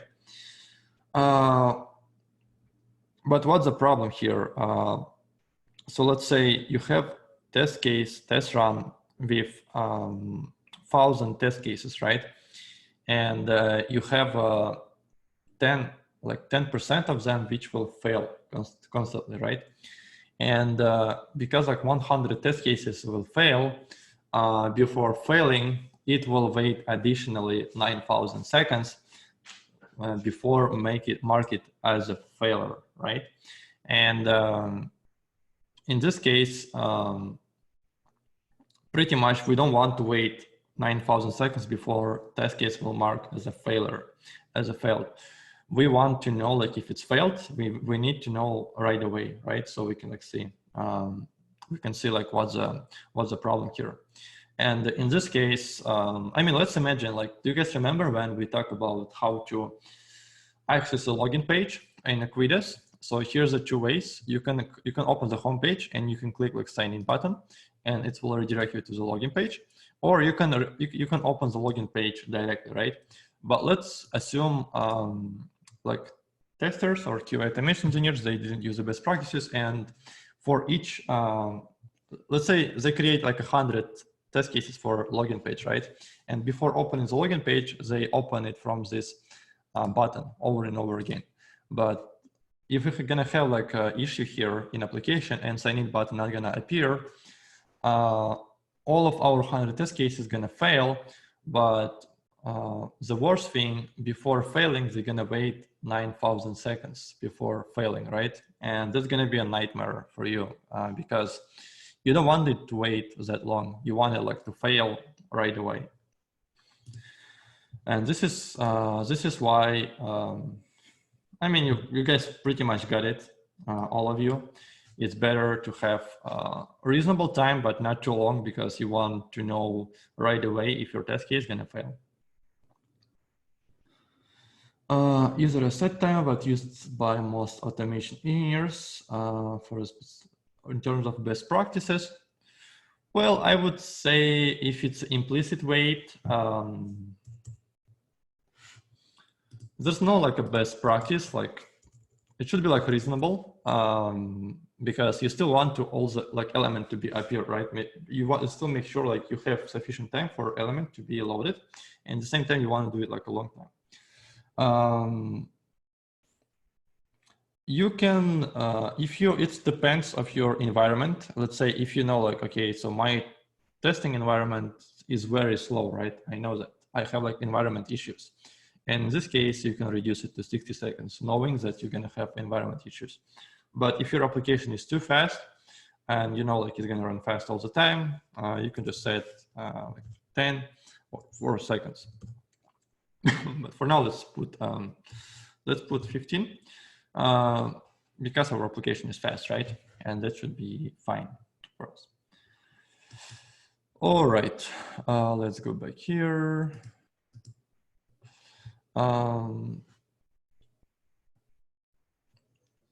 So, but again, implicit wait, what do you guys think, what might be the problem with implicit waits, like in this approach?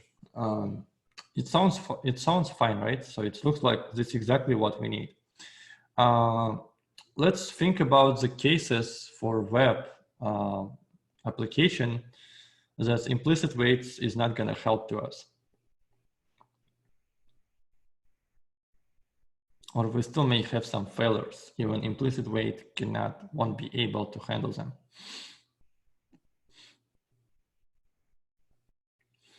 So what do you guys think? What's the disadvantages of the implicit waits?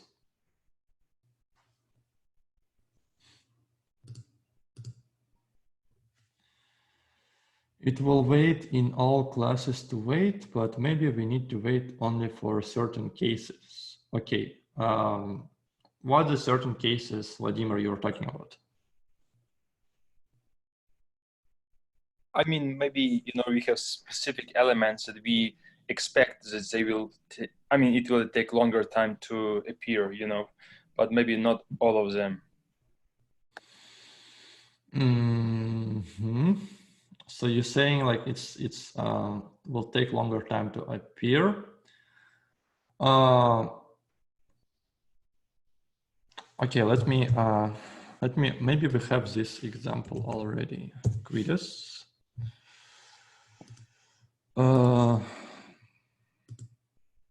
Okay, not this one, but service provider, right? I mean the same that Harry says, different elements have different wait time. Yes, that's a one case. Different elements can have wait times, but I mean, you see, implicit waits kind of handles it, right? Because so for some elements you may have like more time. For some elements you have like a less time, and if you like set like generic more time, it's gonna handles it, because if element is appeared on the page, it's gonna still like continue the testing, right? It's not gonna wait additional 60 seconds. Okay, for the sign up, congratulations message example maybe. Yes and no. All right, guys, so let's take a look to this sign up page, right? If we're gonna, so let's take a look to this create account button, right, that we were talking about before. So it's appeared on the page, but the problem is it's disabled, right? And it's disabled here for a reason, because we have a logic for element to be disabled until we will add all the values here. So if I'm gonna add all the values, eventually it's gonna be available, right?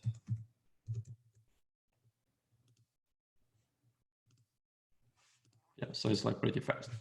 But sometimes we may have a issue like logic in application, like it can load the element, but element may not be clickable, right? It might, I mean, or it can be appeared, but it's gonna show as loaded, but you will need like some certain time until it becomes clickable, right?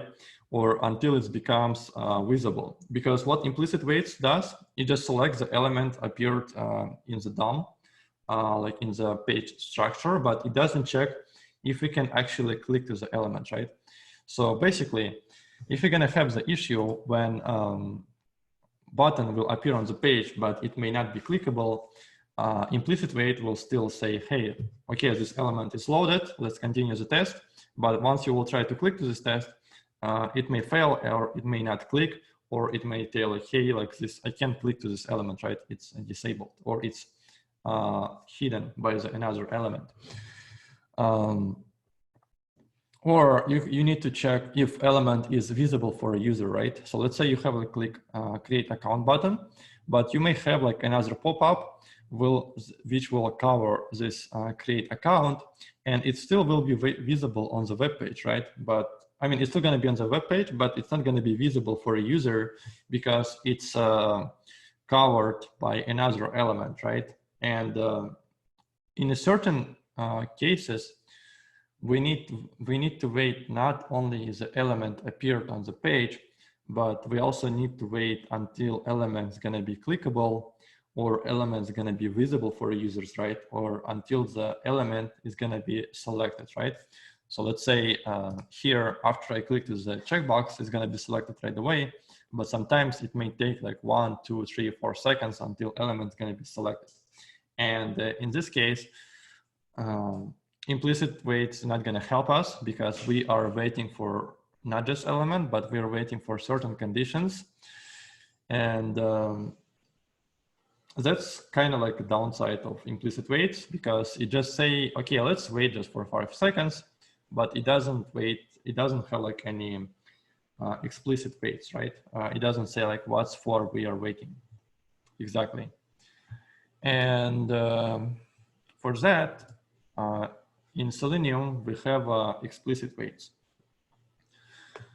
So what's the difference between implicit wait and explicit wait? Again, because implicit waits for like just have some general waiting timeout for the element to appear.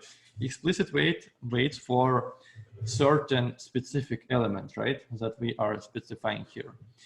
And also it will wait until some expected condition to be appear, right? So it will wait for this login button until it's going to be visible or until it's going to be clickable.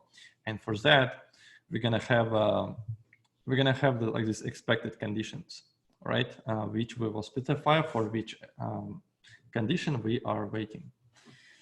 All right, so let's create our explicit wait.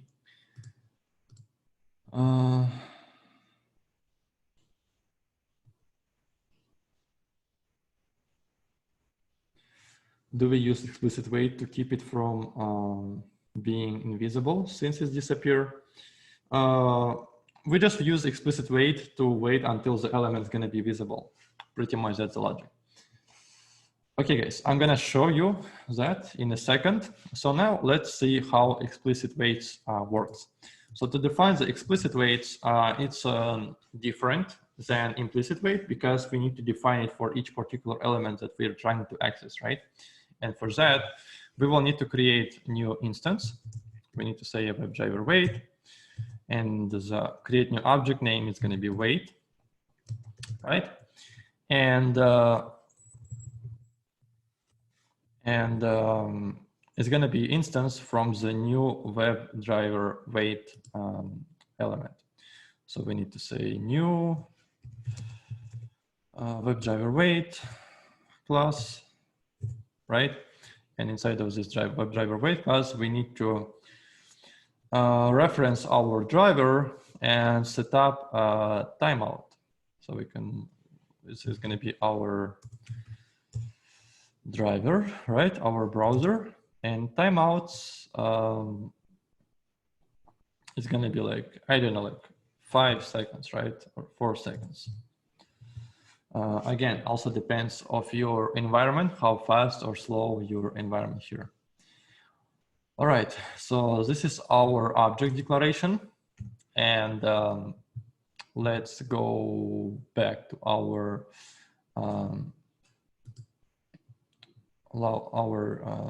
login test here. So let me close this. So it's not gonna disturb us. Okay. So enter email, all right? And again, before explicit waits, we used driver.findElement, right? To locate the element. And with explicit wait, because we already passing the driver to this object, we need to locate elements using the wait object, not by driver object. And here we need to say, okay, wait, and use until method. And inside of the until method, we need to pass our expected condition. So we need to say until, right? And expected condition. I think it's condition or conditions. Okay, expected okay, let's do one more time. Expected conditions, right? And inside of this expected conditions, we can check for which, for what exactly we're waiting for. So if you're gonna open it, we can see here's a lot of different conditions that we can wait. We can wait until URL is gonna be matched, right? Or we can wait until URL is gonna contain something. We can wait until element is gonna be present. We can wait until element is gonna be visible for a user. Okay, let me just do it here after the dot. Yeah, this is like a list of all elements. We can wait until elements to be selectable, clickable, until like frame is gonna appear. We can wait until elements gonna be invisible. We can also check until some JavaScript event is gonna be finished. It's kind of like more advanced things. We can check until the number of windows is going to be appeared. Let's say if you click to the link and it's going to open the second window, you need to wait until like 2 windows is going to be present. And you can wait until the text of element is going to be changed, right? This is actually going to be useful because sometimes you have like one generic element in text going to be changed based on some certain condition, right? But the locator is going to be the same. And you can wait until the text for this particular element is going to be changed. Text to be present, title is going to be changed, URL is going to be contains, so on and so on. You can like for pretty much you can wait for any different conditions, but in most cases we're going to use visibility of element located. Visibility of element located, right? And here we're gonna pass our locator, like which element we're waiting visibility. And in this case, we can say by, right? By CSS selector. CSS selector. And the CSS selector is gonna be our, this one.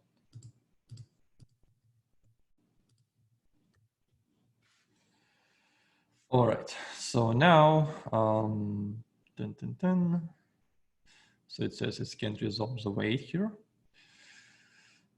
Base tests, it can resolve the weight because we define it inside the before method, but we didn't specify the attribute for a weight, right?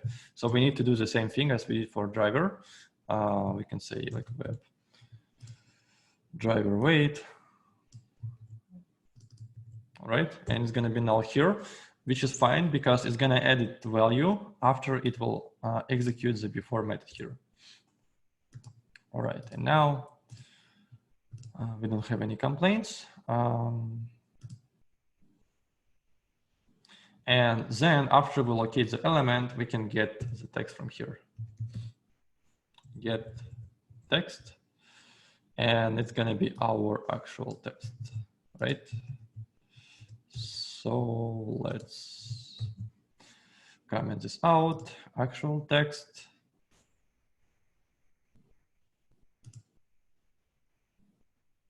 All right, so this seems to be fine. Okay, let's run it and see if that works.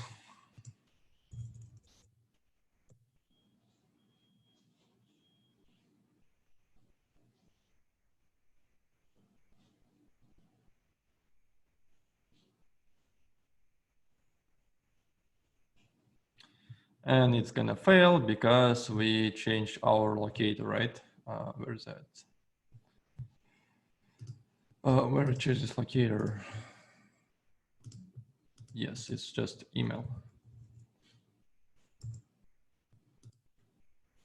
Let's do one more time.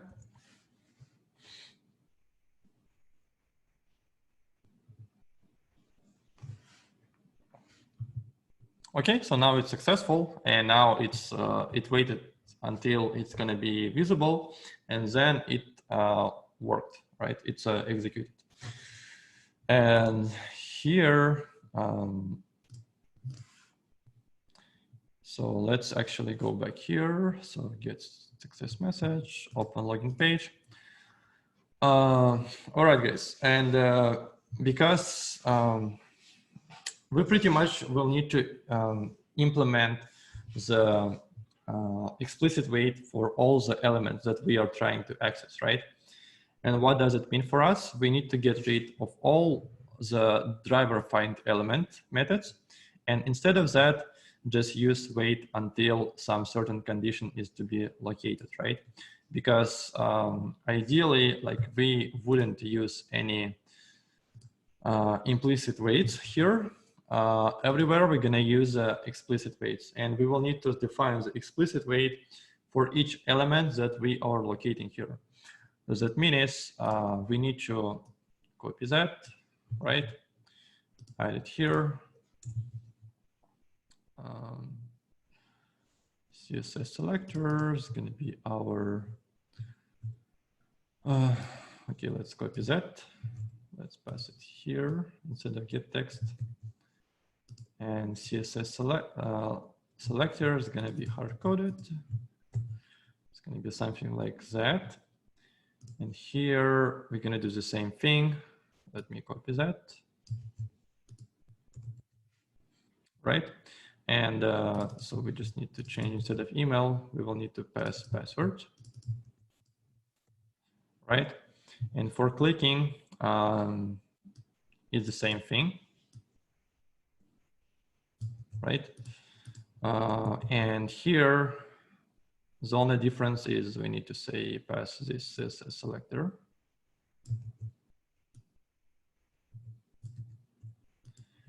And we need to say click.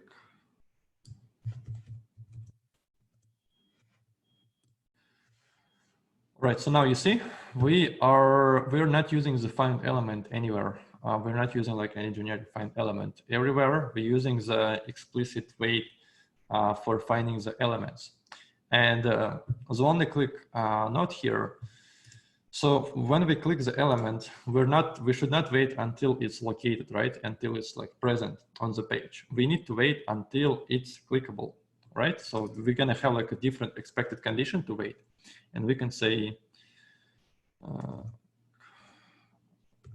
element to be clickable, right? So before the click, we're gonna check if element is clickable, and after it's become clickable, we're gonna click to that. All right, so now let's run it one more time and see if that works.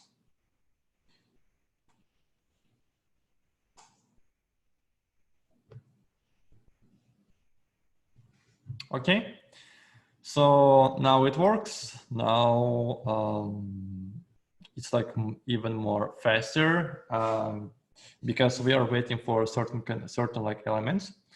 And the only thing is, as I said, we need to define general explicit wait timeout here. So it's here is 4 seconds. We can like add it more. It's up to you, or you can define like a different objects, right? You can like for some object, you can say, okay, wait for 15 seconds. And for different objects, you can say it's going to be 4 seconds. All right, guys, and starting now, it's actually going to be in your homework. You will need to refactor all of your test cases. Everywhere you use find element, you're not going to use find element anymore. Everywhere you're going to use wait until like, I mean, you're going to pretty much apply explicit waits for each element that you're trying to locate.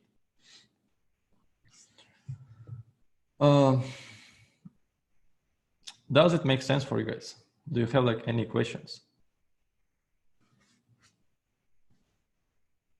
Yes, it makes sense, but are we gonna do it later, or is it not gonna work to create a wait for CSS element method and just pass the CSS selector in it? Yeah, exactly. That's what we're gonna do. I mean, well, it's like a next step, but first of all, you need to get rid of all the find elements. That's gonna be your step number 1, and step number 2 is gonna be exactly what you are saying. So we will need to optimize it, right? Because if you're gonna take a look here, I mean, I would refactor it a little bit, right? Because we kind of like using repetitive code here, right? We don't have to like define all of that wait until expected condition of element located. We can just do it. We can just create one generic method, right? So what we can say, public, I don't know, like find element, right? Find element. And pass it. This part is here. And it should return the web. It should return web element object, right? So because after we find the element, we want to like send keys or do something with this element. So we still need to return it. And we can say find element and pass our string CSS selector, right? And CSS selector. And what else we need to pass here? We need to return it. Return it. And we can say find element. Let me do it here. Find element, the email, and then we can say send keys, right? Send keys.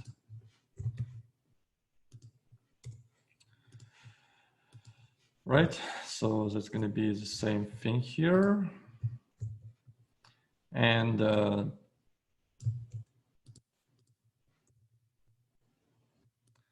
email, that's going to be the password. Right, and here it's going to be our submit locator.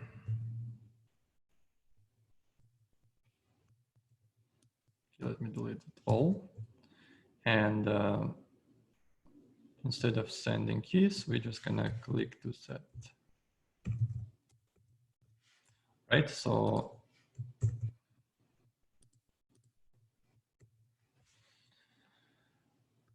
okay, so this is a question. Did I miss a semicolon here? Looks fine. Like I don't know, compiler not saying anything, so I guess it's fine. All right. So now this is how we are made it like even more nicer, right? But the only problem here, you see, so if I'm going to use find, I can use find element here because my find element check for visibility, right? And here I need to check for clickability, like element is clickable. And I can create like a method and say like find element to be clickable, right? Or I can use like another approach. And what do you guys think? How can I refactor it even more to have different states, different conditions? Do you still need throws or you can delete it? I can delete them, yeah. Yeah, because this throws, it's only because for the thread slip part, because I don't use it, I don't use it anymore.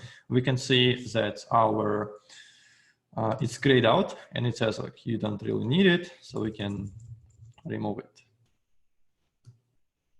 Yep, so we are making our code even more cleaner and even more nicer, right?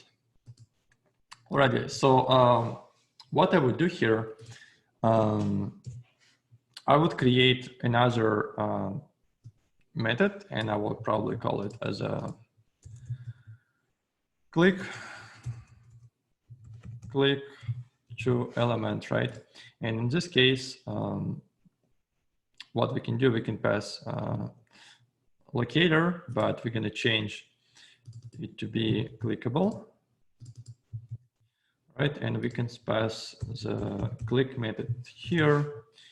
And here, instead of saying submit button click, we can just say submit button, click to element, and pass CSS locator here.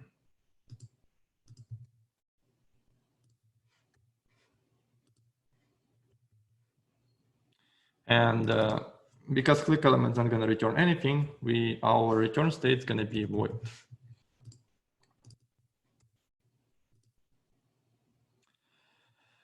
Element to be clickable by CSS selector. It says it can't resolve click. Why it can't resolve click? I think it's because by CSS selector.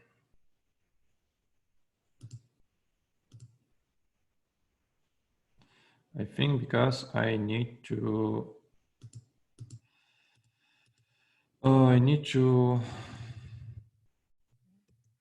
define it like that, because expected condition, I mean, this method is gonna return the web element, right? And after I can click to the web element itself, and I need to be web element to be returned, and only after that I can click to that. All right, so let's see if we can run it.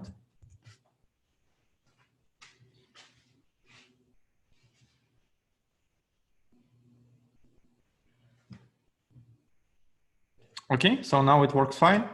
And then that means we can delete our explicit, like, old approaches. Find element. Actually, I'm not sure why it says it's never used, because I use it here. Probably it's my compiler issue. I think we need to put the string CSS selector into the return statement instead of ID email. Yep, exactly. That's you're right.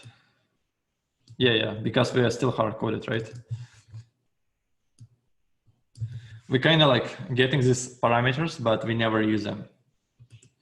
Yeah, thank you, George. It's a good catch.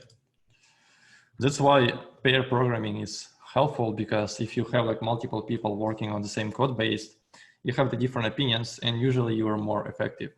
And if you do like pair programming, usually people don't do code reviews because it's already been reviewed by 2 people, right? And that's why many developers, many companies like trying to use pair programming approach because it's considered as to be like more effective, but at the same time it's hard for developers because you have like 2 persons to write the same code. It may be like stressful sometimes, but it's considered to be effective. All right, guys, do you have any questions so far?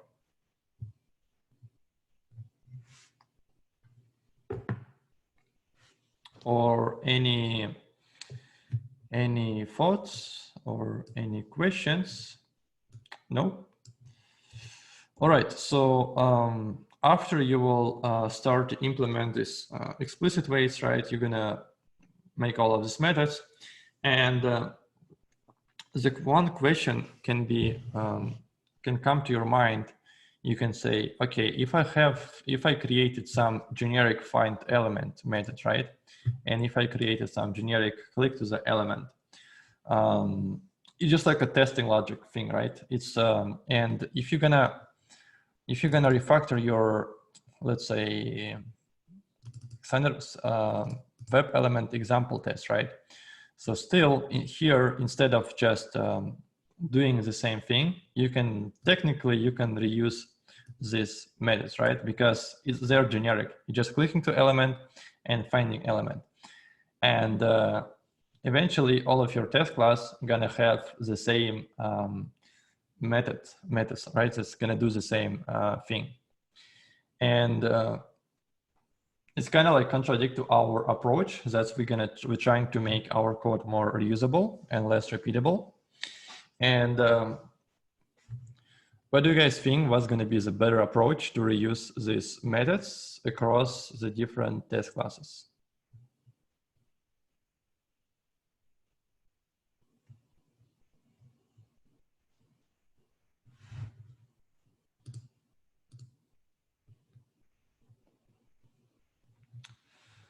To place in a base test. Okay. Create a separate class. Okay.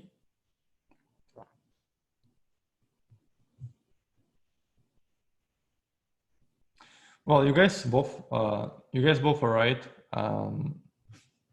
So we need to create we need to put it like to some certain place where we're gonna like reuse it after that, right? We don't need to create duplicated methods, but we're gonna do that after we will implement page object model. This is gonna be like next week, but for now that's fine. For now you can create duplicated find element and click to the element for each of your test class. I don't want you to put it to the base test because base test, it's like more for test logic itself, right? It's not like, so our clicking element and finding element is more like implementation details, right? As they're nothing to do with the test itself. And our base test is primarily focusing on the test logic. And I don't really want you to put it here. I want you to leave it for login class, like test classes for now. And then we're gonna eventually implement the page object model, and we're gonna put everything right there. And we, of course, we're gonna reuse these generic methods. All right, guys. So your homework for today, like over the weekend, you will need to implement that new approach for finding elements for all of your test cases. And you should not use thread slips anymore anytime in your life because it's a bad practice. And you should know that it's a bad practice. And the second thing, you should not use driver find elements because it doesn't have like any weights inside of that, right? So you will need to refactor it and use explicit weights for each element. Does it make sense, guys? Are you clear on your homework? Okay, perfect. So it should be a lot of work for you. All right, guys. And one more thing that I forgot to mention, Selenium has a third type of weight, right? It's called the fluent weight. And what's the fluent weight? It's exactly the same as explicit weight, but only difference is you can specify not only the expected condition, you can specify like how fast you want to check for this condition, right? So for explicit weights, it's making these calls like JavaScript calls to check, okay, like if element is clickable, no, okay. Try again in 200 milliseconds. Is element is clickable? No. Okay, I will try it one more time in 200 milliseconds. So it has a 200 milliseconds to check time by default as a constant, right? It's hard-coded.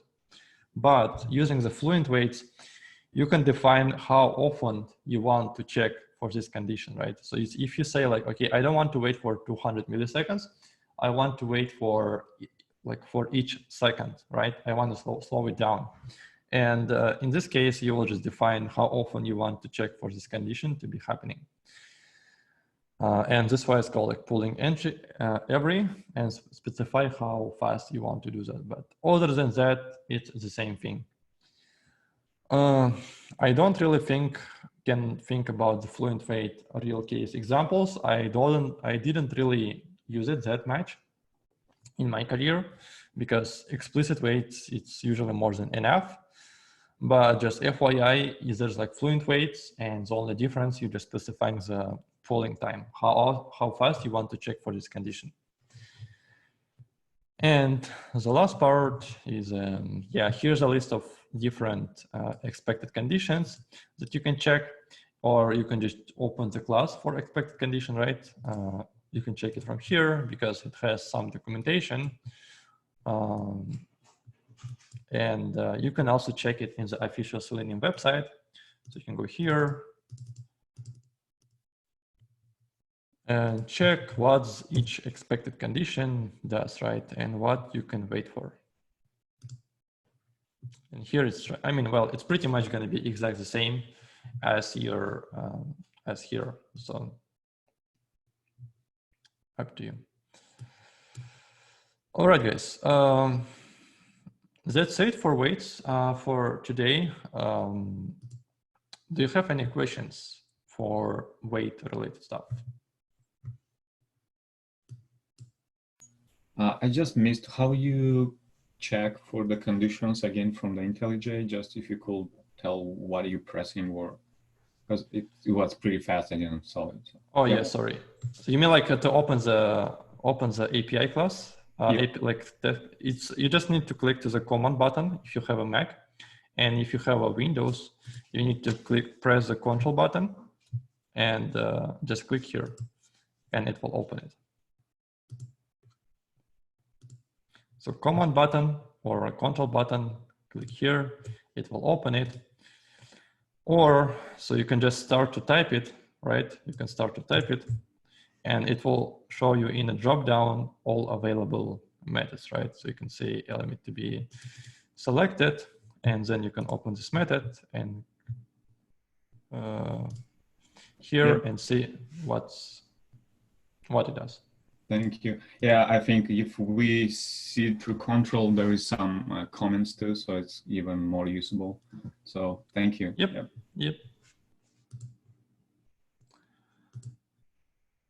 Okay, any more questions, guys?